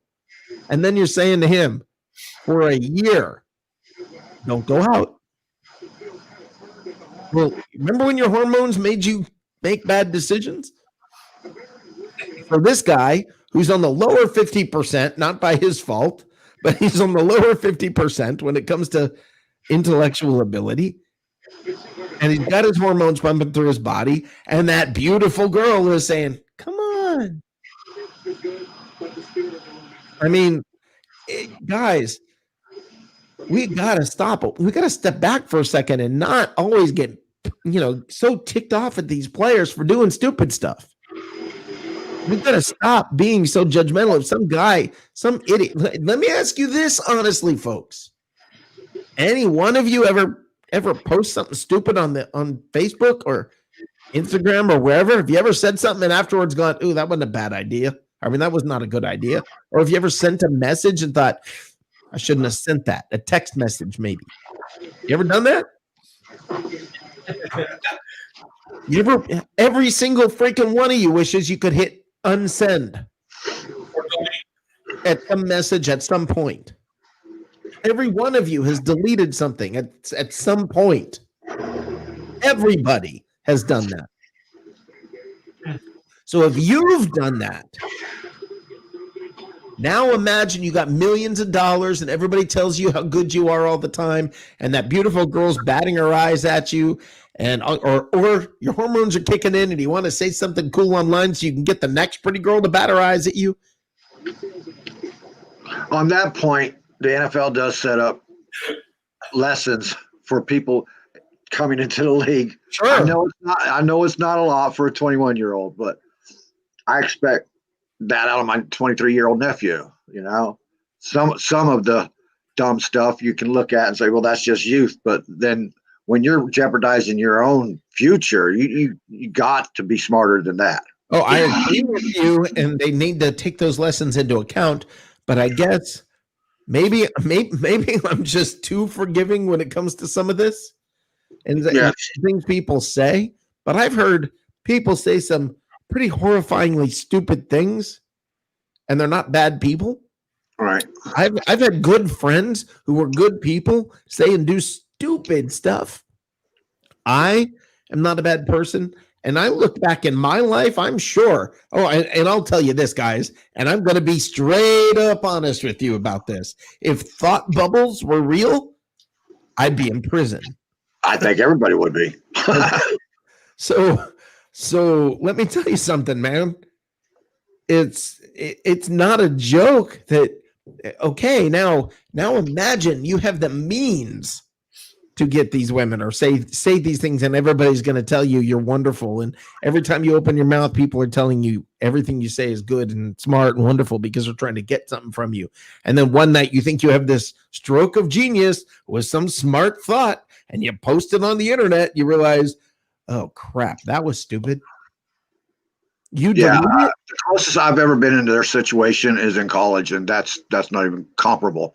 So right, and think of all the stupid crap you did then. And it's Yeah, amazing. I'm not going to be like an angel and say I was an angel, but I was too damn tired to do stupid crap back then. I was going to school, trying to get my degrees, and I was playing basketball and football. So, and I was having to work part time to get myself through the school too. I didn't go there with a full scholarship and a golden spoon. So, no, I didn't either, but I still did stupid stuff because that's what you do when you're young. You make bad decisions because you're not mature enough to make smart decisions. And we didn't have social media then either. Right. God bless. Can you imagine? Oh, just the stuff I did in the dorm rooms. Right. Can you imagine? I mean, it's shocking to think about. Yeah. And that's why I mean, I would challenge every freaking one of you to stop and think before you get on these players when they say or do something stupid. To stop for a minute and go, you know, look at all the stupid crap I've done in my life. But there's a point when other players are calling them out, you got to take that into account also. Okay, guys are going through the same exact thing, and they think it's stupid. Well, no, I'm not thinking about that incident with Devin White or anything like that. I'm talking about in general. Right. Then you learn, right? I promise you this. Devin White, there are people sitting them down and saying, what the heck are you doing? Let me ask you this. How stupid was it for JPP to blow off half his hand? Absolutely. Okay? That was stupid. Does that make him a bad person? No, it means what a monumentally, epically stupid thing to do. You made a bad decision. Yes, in an instant. And why? Well, he probably lit off God knows how many other fireworks in his life.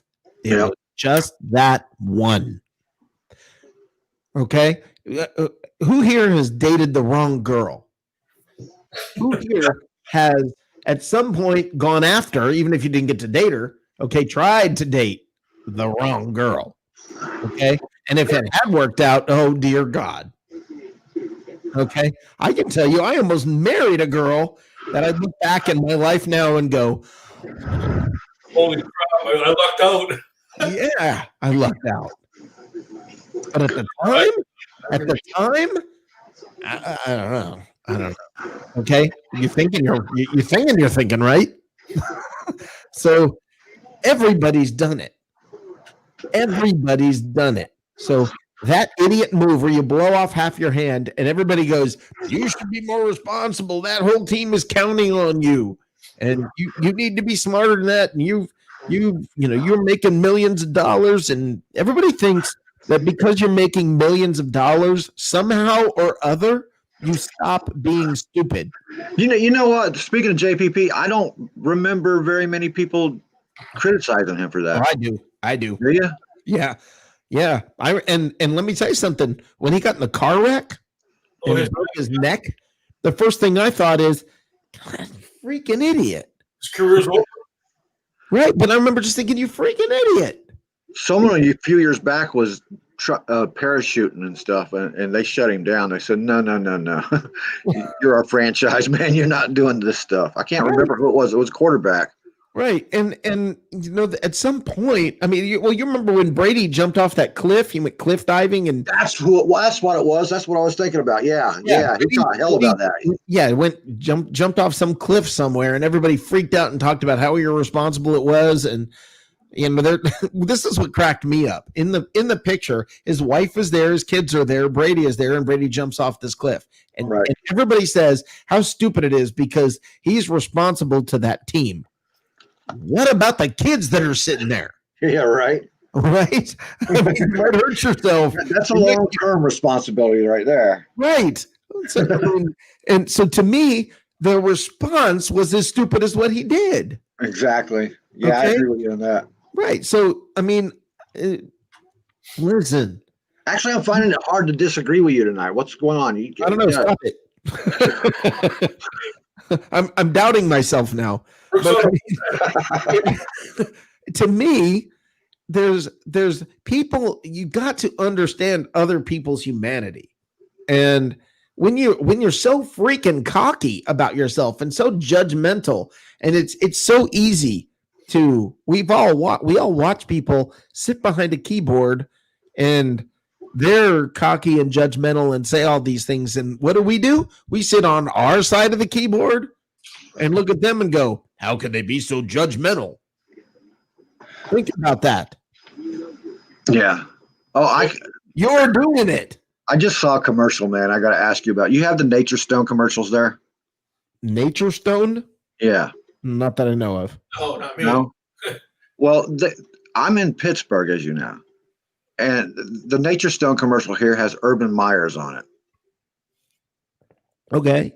And I was just wondering if that's nationally or if he's just. I don't even know what Nature Stone is. I just don't get why Urban Myers is up here in Pittsburgh area. Like, well, why is Urban Myers there? Get Pittsburgh Steelers to support. Yeah. I don't know. I don't even know what that is. I mean, maybe just be a local company. It's a flooring thing. A what? A flooring, stone flooring for like basements and stuff. Yeah, no, I think that's local. Maybe he owns a home there or something like that. Huh. I don't know. Oh, I'm sorry to deflect. But somebody said something about Urban Myers going to Jacksonville earlier, and it was in my head. Yeah, that was Eric Moreno. He said Urban Meyer, and Justin Fields, and I thought that was interesting because he brought up basically it's the Ohio State connection. But I just really think that the Golden Boy is going to Jacksonville. Yeah, I agree. Yeah, I mean is he all the hype? Myers or the quarterback? What's his name? Trevor Lawrence. He plays. Ready, Johnny, I think I got something you'll agree with. Oh. Here's the thing. You never know. Okay? You never know. You do your best to try to discern whether or not this is going to be good or not. It's so rare that you know that somebody's going to be good, like Andrew Luck. And even then, you don't know. Is there ever a sure thing? No, it's never a sure thing. There is never a sure thing. I mean, in 2015, remember everybody was pushing Manziel. Okay. And I don't remember anybody thinking he was a sure thing. I think there was a lot of debate about him. Well, at first it started out he's easily the number one quarterback off the board, and then all of a sudden that started dropping. Well, we learned who it was that made Manziel great. Mike Evans. Yeah, that's what I'm saying. That everybody started looking at what Mike Evans did, and like, maybe it's not so much on Manziel. Mm-hmm. Yeah, every once in a while, and I want to say this about this last draft. Every once in a while, there's a draft pick that comes along, and when it happens, you're like, "Oh boy, that's a good that's a good pick." And like when Evans got picked. Evans was a beast, and you knew when you got him, you got something special. Immediately, you knew it going into the first year. You got something very special with Mike Evans. There was no disagreement in the chat that much. Not much. There probably was. I wanted this guy or I wanted that guy. But of course, there's going to be some disagreement because somebody's going to disagree just because. Right. Because that's their job on the planet. Okay. But the thing is, this year, when I look at the Buccaneers draft, I feel really good about these picks. I feel like these are guys that are going to be around for a long time. I feel like we haven't the tip of the iceberg for what's coming from this draft. Oh, man. What's that? The number 78, Wirfs. What about it? He's a beast. Wirfs is great. Absolutely, man. Wirfs is amazing. It's Wirfs. It's Vaughn. It's Tyler Johnson. Winfield. Winfield. I mean, I look at this draft and think this is maybe one of the best drafts the Bucs have ever had. On my draft board for offensive tackles, I had Becton first and Wirfs second, and Wirfs has blown Becton out, man. Yeah, Yeah, I wanted Becton too. Again, stupid stuff Bucks fans say. I mean, I seriously thought that. I mean, I thought, straight up, man, I thought Becton was going to be better than Wirfs. Here's an opportunity for you to use your board, Rick. Nick Citro. Okay, hold on.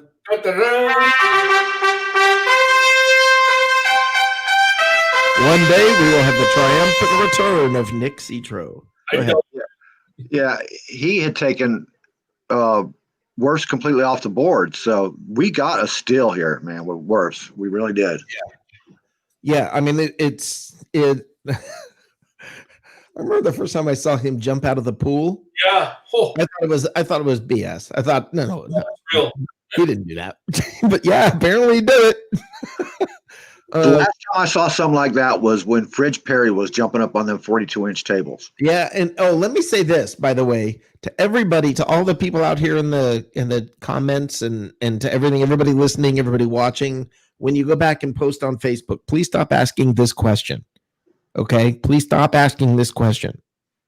When you're asking about, is Vita Vea coming back this year? No. He's done for the year. Okay? He's on the IR list. He's gone. He's done. He cannot come back this year. Okay? He's not allowed to come back this year. If he woke up tomorrow miraculously healed, he's not coming back this year. There's nothing that can happen. He's on the I'm screwed, I'm done list for the year. So can we disguise him as a bowling ball and put him out there? Which was always so funny about what's his name, Ball in Detroit, the defensive lineman. Oh yeah. I can't remember. The most appropriately named man ever. He was built like one gigantic, I'm going to say it, blue ball. So, baby blue ball. Yeah, singular. But anyway, yeah, no, I mean, to me, guys, this is exactly like all the people who hate Jason Light. And oh man, they got to get on the bandwagon. I'm not only excited about this year, I'm excited about next year and the year after, man, because this team has got its foundation set up.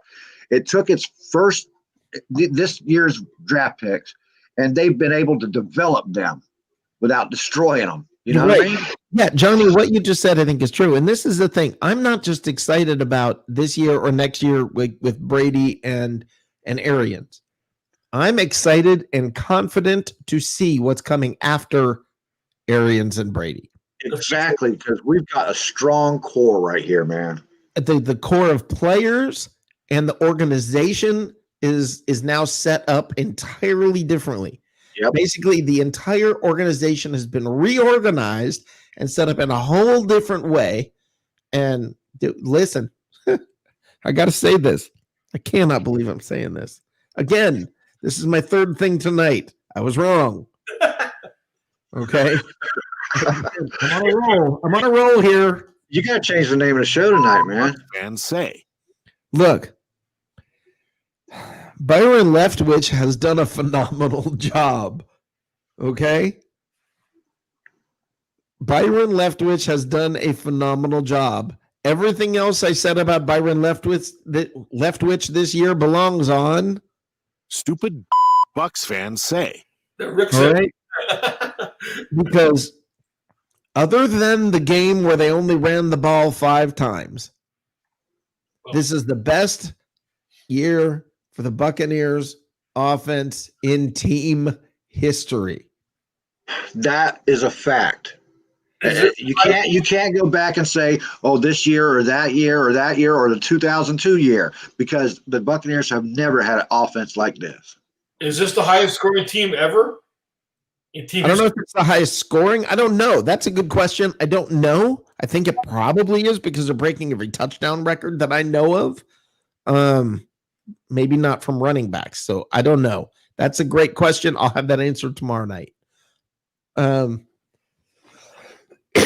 But the thing is, It's just flat out true that this coaching staff, as it is, this quarterback, these wide receivers, everything, this is the best Buccaneers offense in the history of the organization. And the only reason I think that people are feeling the negativity that they're feeling is this. Think about this.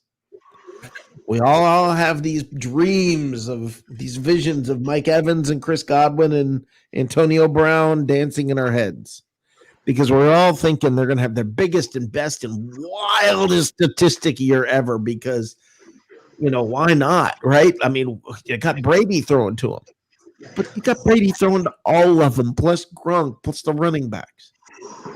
So everybody's catching the ball. Everybody is out there catching the ball. Everybody's out there doing exactly what they're supposed to be doing. Isn't that natural to think that we're going to have all this scoring? And but we're having all of this scoring, but you're not seeing one guy go for 2,000 yards. But it feels. Well, I'm just saying it feels less spectacular. Because you got Scotty Miller catching passes, deep passes for touchdowns. You got Mike Evans, who's breaking the record for touchdowns, but he's not having multiple 200-yard games in a row because they're trying to come back like they were last year constantly. Every game. Right. They've done it and here's the funny part, guys. This is the funny part. Wrap your mind around this. Last year, the Buccaneers were constantly trying to come back and were falling short. And, we all say, oh, it's because of the interceptions. I've got the ultimate proof that that's true. Everybody follow this logic. I've never heard this anywhere, but I want you to follow this logic. Last year, when the Buccaneers fell behind and were battling to come back, interceptions were thrown and they didn't win the games. This year, the Buccaneers have also fallen behind and battled their way back without the interceptions. And I can name 2 occasions where they were down by 17 points and came back and won because you don't have the interceptions. Do you not expect it now? That's what I found myself. If we're down 12 points, 17 points, I really don't care early in the game because I expect to win the game.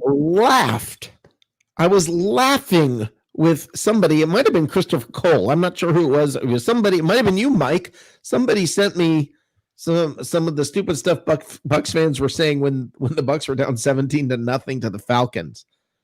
And I was sitting in my car at work listening to the game and laughing with whoever it was about the fact that these, I didn't even, it was almost like I felt like we were winning. Yeah. It's like, here's a comparison. Here's a comparison.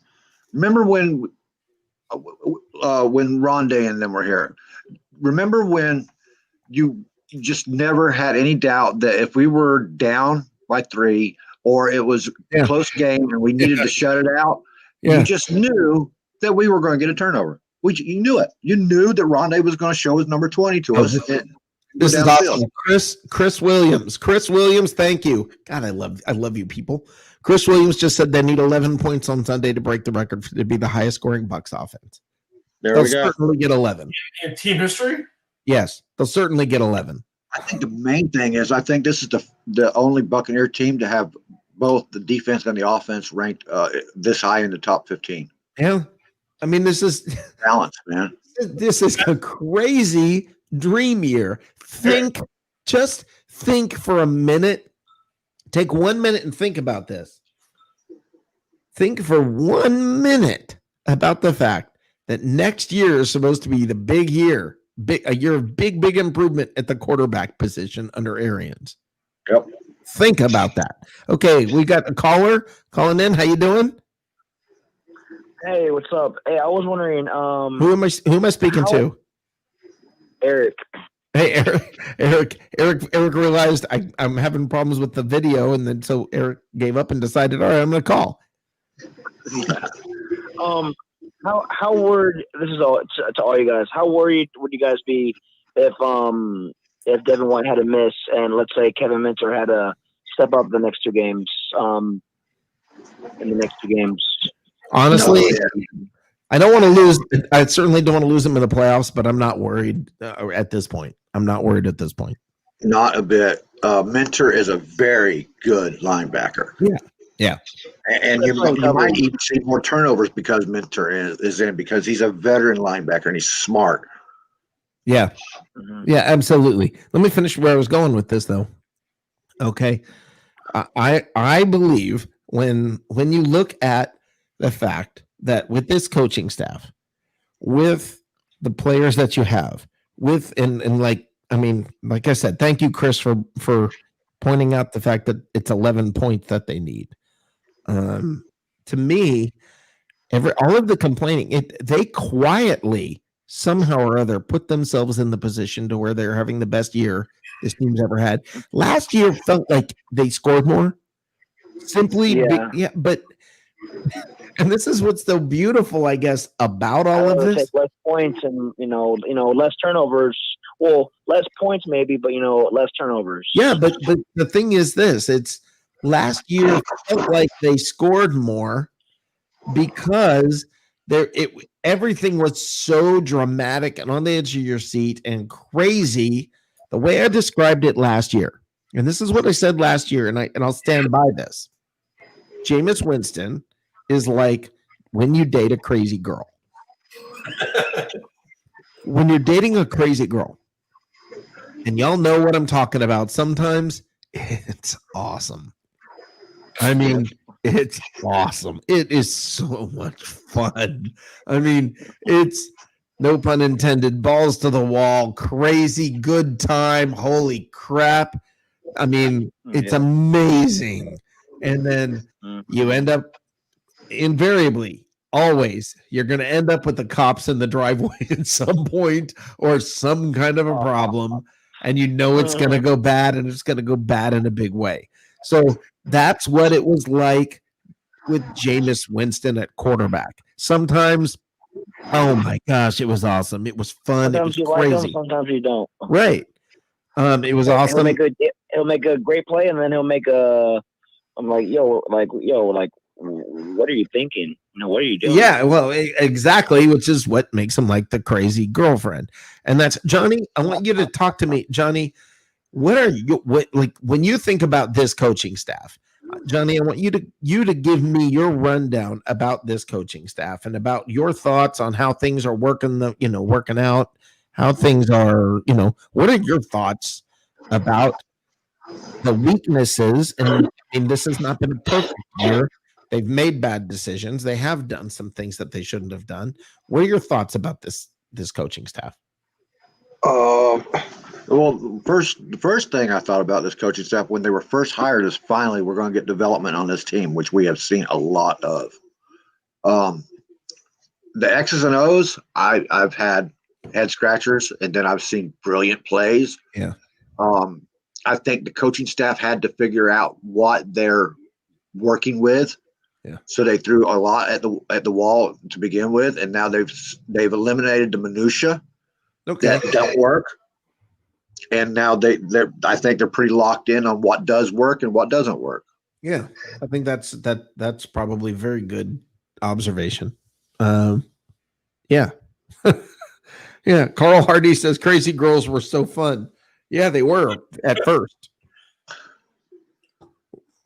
Crazy girls are always a lot of fun at first. Do you guys risk it, no biscuit, no risk it thing? No risk it, no biscuit. That's really funny when you start thinking about crazy girls.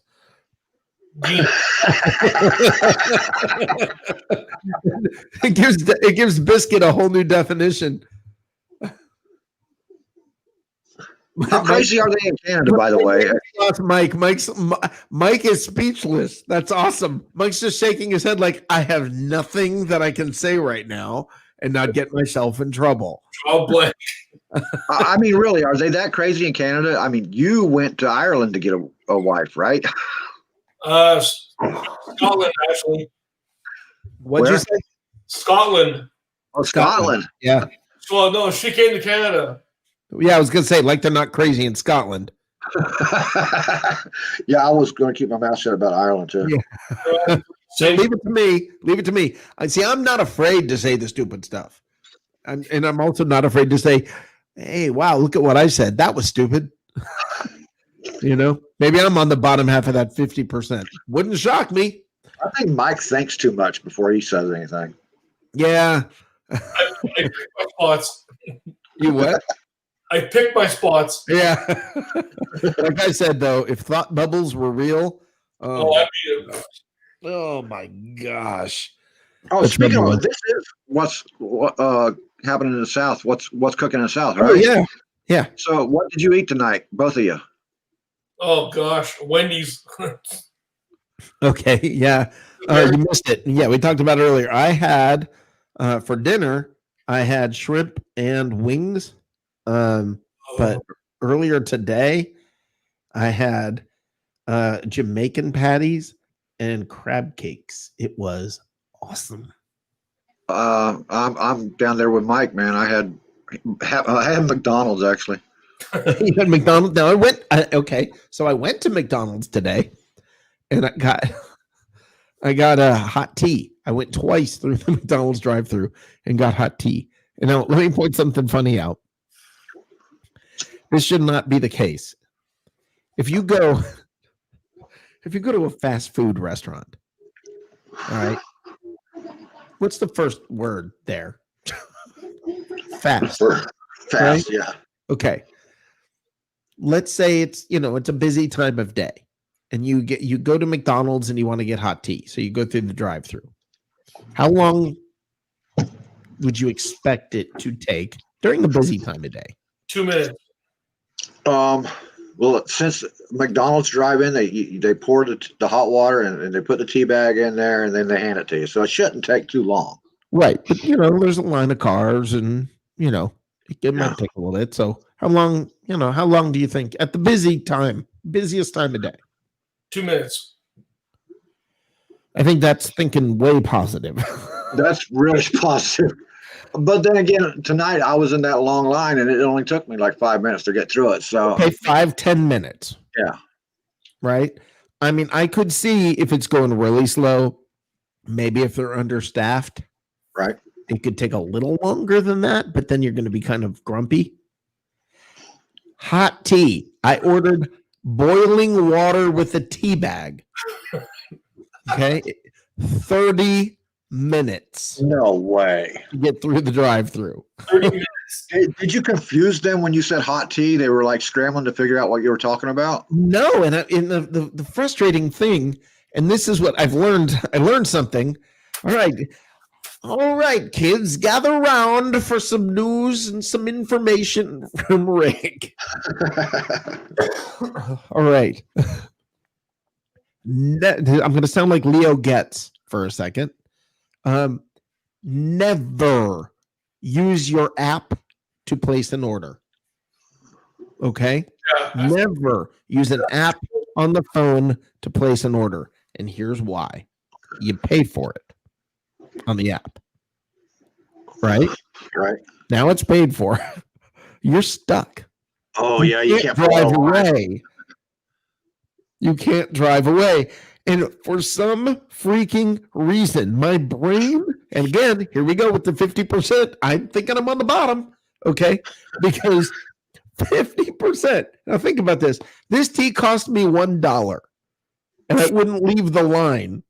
So $1 for your tea, right? And your car idle for 30 minutes, so $20 in fuel. Well, I've got a Prius, so yeah, no. I used a thimbleful of fuel. Okay, I mean, I got an edge. I would have had to have pulled out of there. Yeah, but I had paid for it, so for some reason my brain just kept saying, "No, hang one more minute." And Was the tea that important? no, but I paid for it. That's it. Again, Mike. Again, thanks for highlighting the fact that I'm admitting maybe I'm on the bottom half. Okay, Maybe I'm one of those people that, Stupid Bucks fans say. that might be me. Okay. It's looking that way. Stupid things Bucks fans do. Okay. It happens. So I got no excuse. I got no excuse.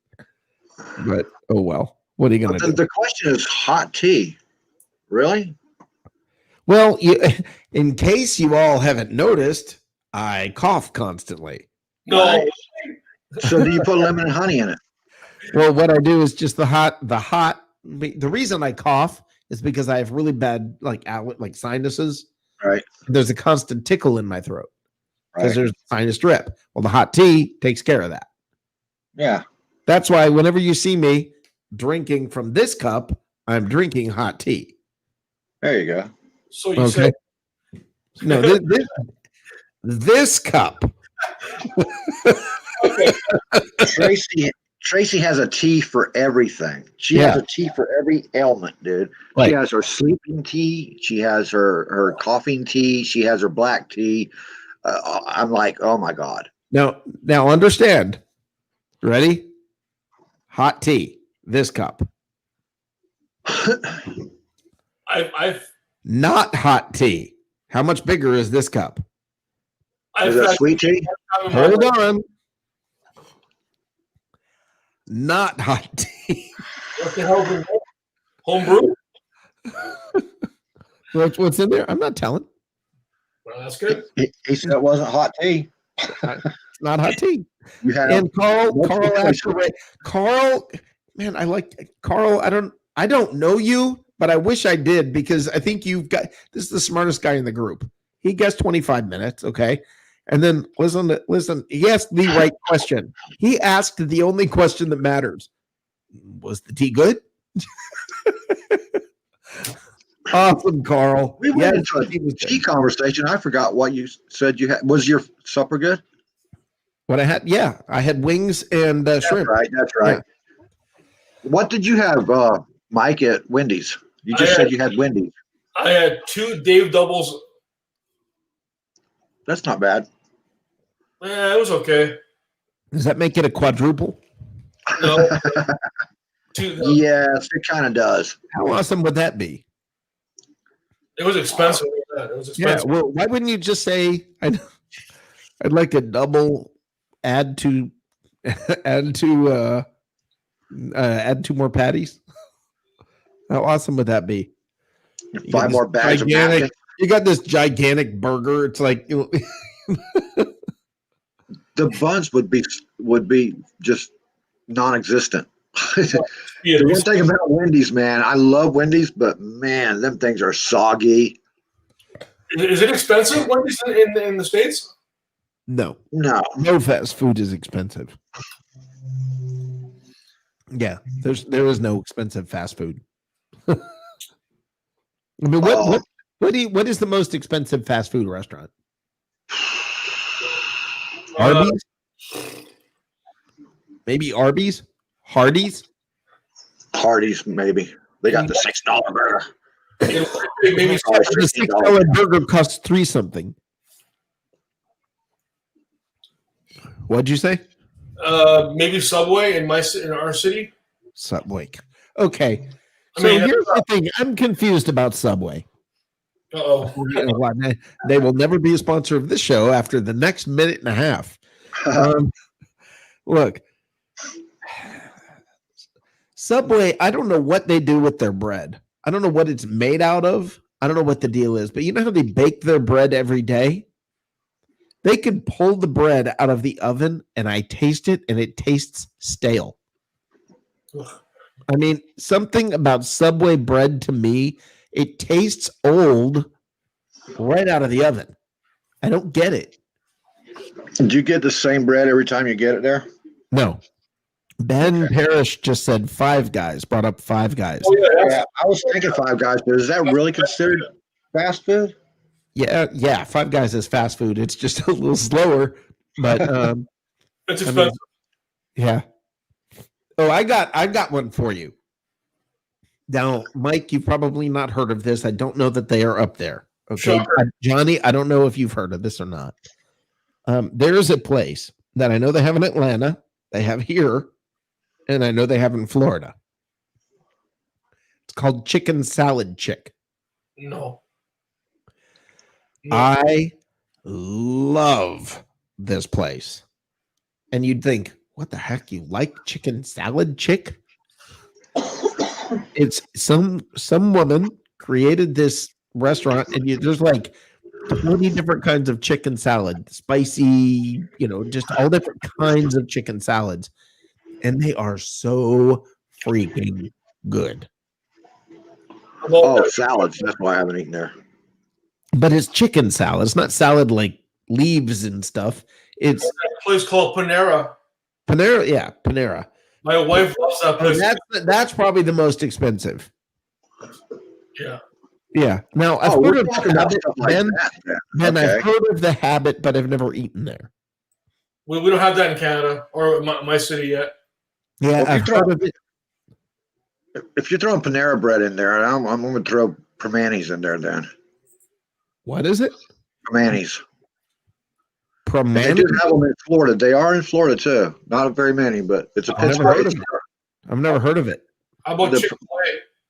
The Permani is the Pittsburgh Yeah, Steelers. Chick-fil-A. I lived in Atlanta. Of course, I know Chick-fil-A. That was like, that's home. Everybody knows about Chick-fil-A. Oh, it's so good. Oh. All right, guys. I'm gonna call this a night. Okay. Rick, do you ready for the game tomorrow? Permanis, man? Permanis. Permani Brothers. I like Einstein Brothers bagels. Okay. Pasta? Do we have what? Pasta? At Permani's, they have everything, man. From pizza to burgers. It don't matter. Just makes me think of the word panties. I don't know why. Permani's. You've never heard of the Permani sandwich that everybody in Pittsburgh has to eat? You have to eat it to come to Pittsburgh with the fries on it and everything? How big is it? Oh, man, it's got fries and slaw and everything on it, dude. Oh, I love coleslaw. Oh. It's friggin' huge. Huh. And Mike, in answer to your question earlier, I'll try anything. Sure. Why wouldn't I try it? If I've never had it, why wouldn't I try it? I can't say I don't like it. How about liver? Would I try it? It looks You haven't already? Try it. It looks disgusting. It is disgusting. Yeah, I've tried it and it tastes like what it is, so I won't eat it. But I mean, it's a blood bag. Okay, come on. It's what? It's a friggin' blood bag. Yeah, I just no thanks. But I'll try it. It's like trying to eat haggis. There's no way it's going past my mouth. Right. or Rocky Mountain oysters. That's a Scottish dish, haggis. Yep. What about Rocky Mountain oysters? No, oysters, no. No, they're not oysters, Mike. Mike, have you ever drank sourdough cocktail? Mike doesn't know what Rocky Mountain oysters are. Oh my God. Mike, do a Google search, brother. Sorry, guys. Do a Google search. Canada. Do a Google search. I kind of think that they originated in Canada. It does get cold up there. So, yeah, look it up. It's not like you don't have the Rockies there. What's it called? Rocky Mountain oysters. Rocky Mountain oysters. Rocky Mountain oysters. Okay. I'll have to give that a whirl. Look it up. Ben Parrish wrote it down in there. Yeah. Well, yeah, Ben Parrish wrote it in the chat section. That just sounds so bad. Bull nuts. Oh. That's what they are. They're called Rocky Mountain oysters. Oh, no, that's not going to happen. Yeah. They go down the same way. I guess, okay, so let me say this. Yes, there are some things I wouldn't eat if somebody told me to eat them, like dung, Okay, so I'll draw the line. Yes, there are things I wouldn't eat. I ate cow tongue in Mexico. So hold on, you've eaten cow tongue and not brisket? Let me finish. I had no idea it was cow tongue until they told me after I ate it. It was good, wasn't it? It was delicious. Yep. Okay, so I was at a resort in Jamaica, and I was working at the resort as a photographer, part of my photography days.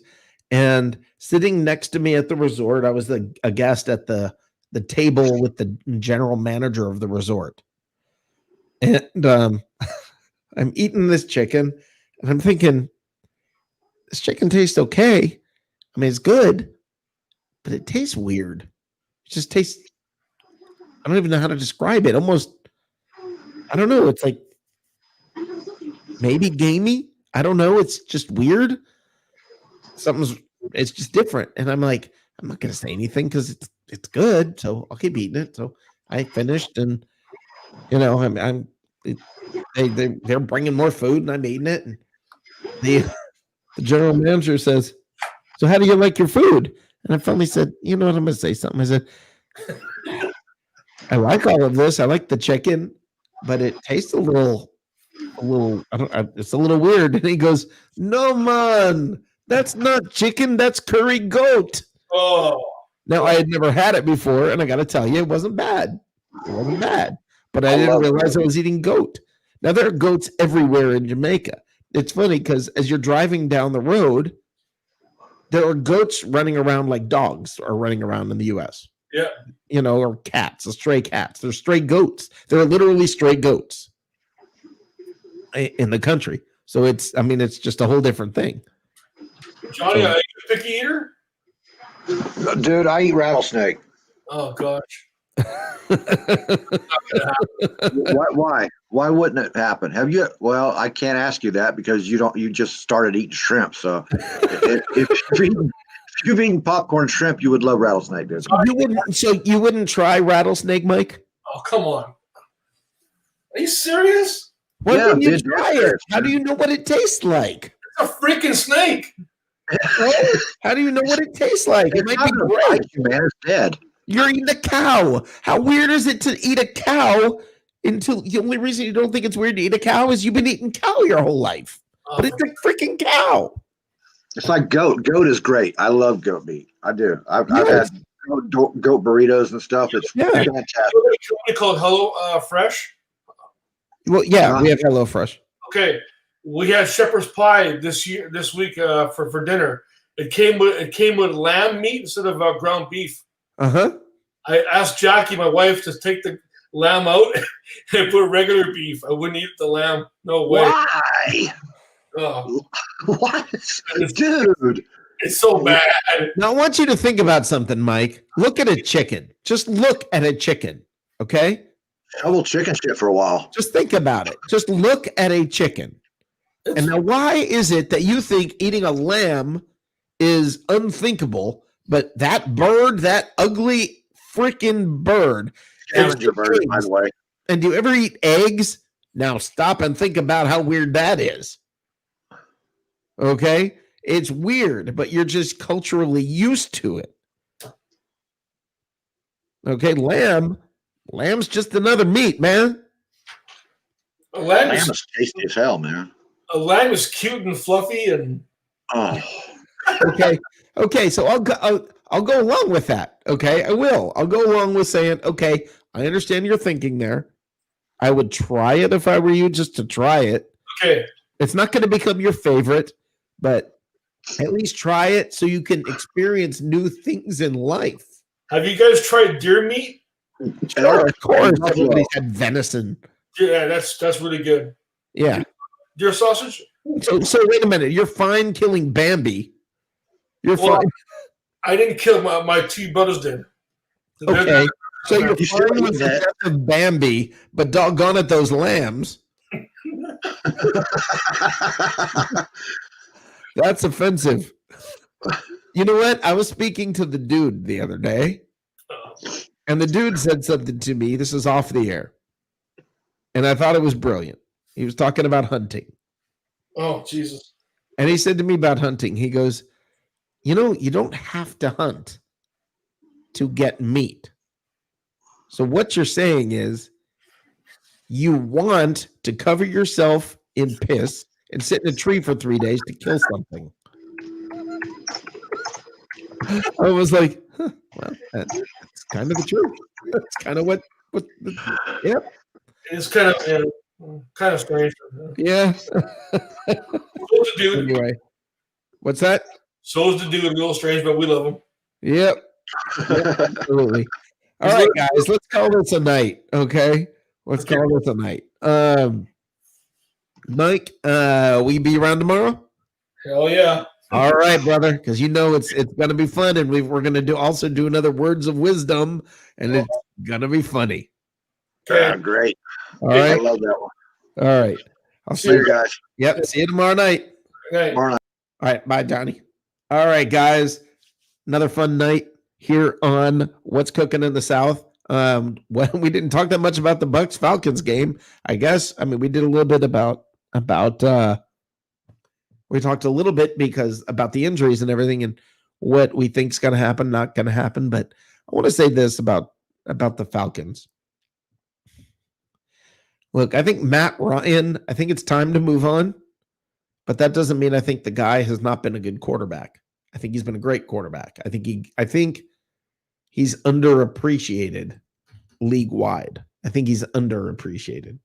I think Matt Ryan has been solid. I think it's time to move on for the Falcons. I think it's time for them to blow the whole thing up, start over, just go a whole different direction, rebuild from the ground up, let a coach come in, give him enough time to rebuild from the ground up. The Falcons' next coach is probably not going to be hugely successful. Not at least for a couple of years. It's going to take him a couple of years, and Arthur Blank's going to have to be patient. Because, excuse me, that's what happens when you try not to cough. When you blow up the whole thing, you're losing a couple of years where you're rebuilding an entire foundation of a team. This one, with the Falcons, you're blowing up the foundation of a team, and this is the weird part is, doggone it, they still got some good players. I think Julio Jones he's kind of done. I put him as the wide receiver version of a Drew Brees. I mean, he's still got some special in him, but it's just not worth it to the team. The Panthers are up and coming. The Bucks, I think, are going to be good for years to come. Everybody thinks this is a 2-year project. I don't think this team is done in 2 years. I think this team is different after Brady. And by the way, I think Brady's playing longer than 2 years here in Tampa. We will see. We will see. I don't know what's going to happen to the Saints this week without running backs.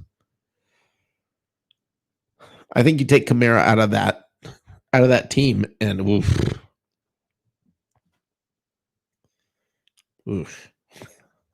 You take away any running threat from that team, because it's not like they're stacked at receiver. We'll see. Sean Payton seems to know how to get stuff done somehow, some way.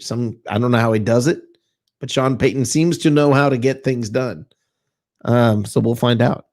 But tomorrow is going to be a fantastic day of football. That Green Bay Bears game, it's going to be a big game and a great game. There is only one of all of the seeded positions that is set. And that's the NFC East winner will be the 4th seed. We don't even know who that is. So you don't even know who it is. You just know that the NFC East winner will be the 4th seed. Everything else in the NFC is up for grabs. So it's going to be fun. It's going to be fun. Glue yourself to the TV tomorrow for an epic day of football. Epic day of football. This is going to be fun. I think the Buccaneers, that light switch has flipped on. I think tomorrow could be a lot of fun, guys. I think it could be a game that's not that close. Let's see. Anything can happen any given Sunday. I'm not confident about this game to the point that I don't think it's gonna, that the Bucks can just. I think they can walk away with it. I also think it's possible they could get beat, but I don't think they're gonna. I think moments like this, moments like what's happening with COVID, and moments like right now, what you're seeing with the Buccaneers, moments like what you're seeing the Buccaneers go through right now, and a big game right now, and the importance of right now, these moments galvanize special teams. Not special teams, but special teams that are special. So let's see what happens. Guys, thank you for joining me. I'm excited about tomorrow. Get ready for unbelievably epic football. I will talk to you tomorrow night at 9:00. Eat good. Go Bucks.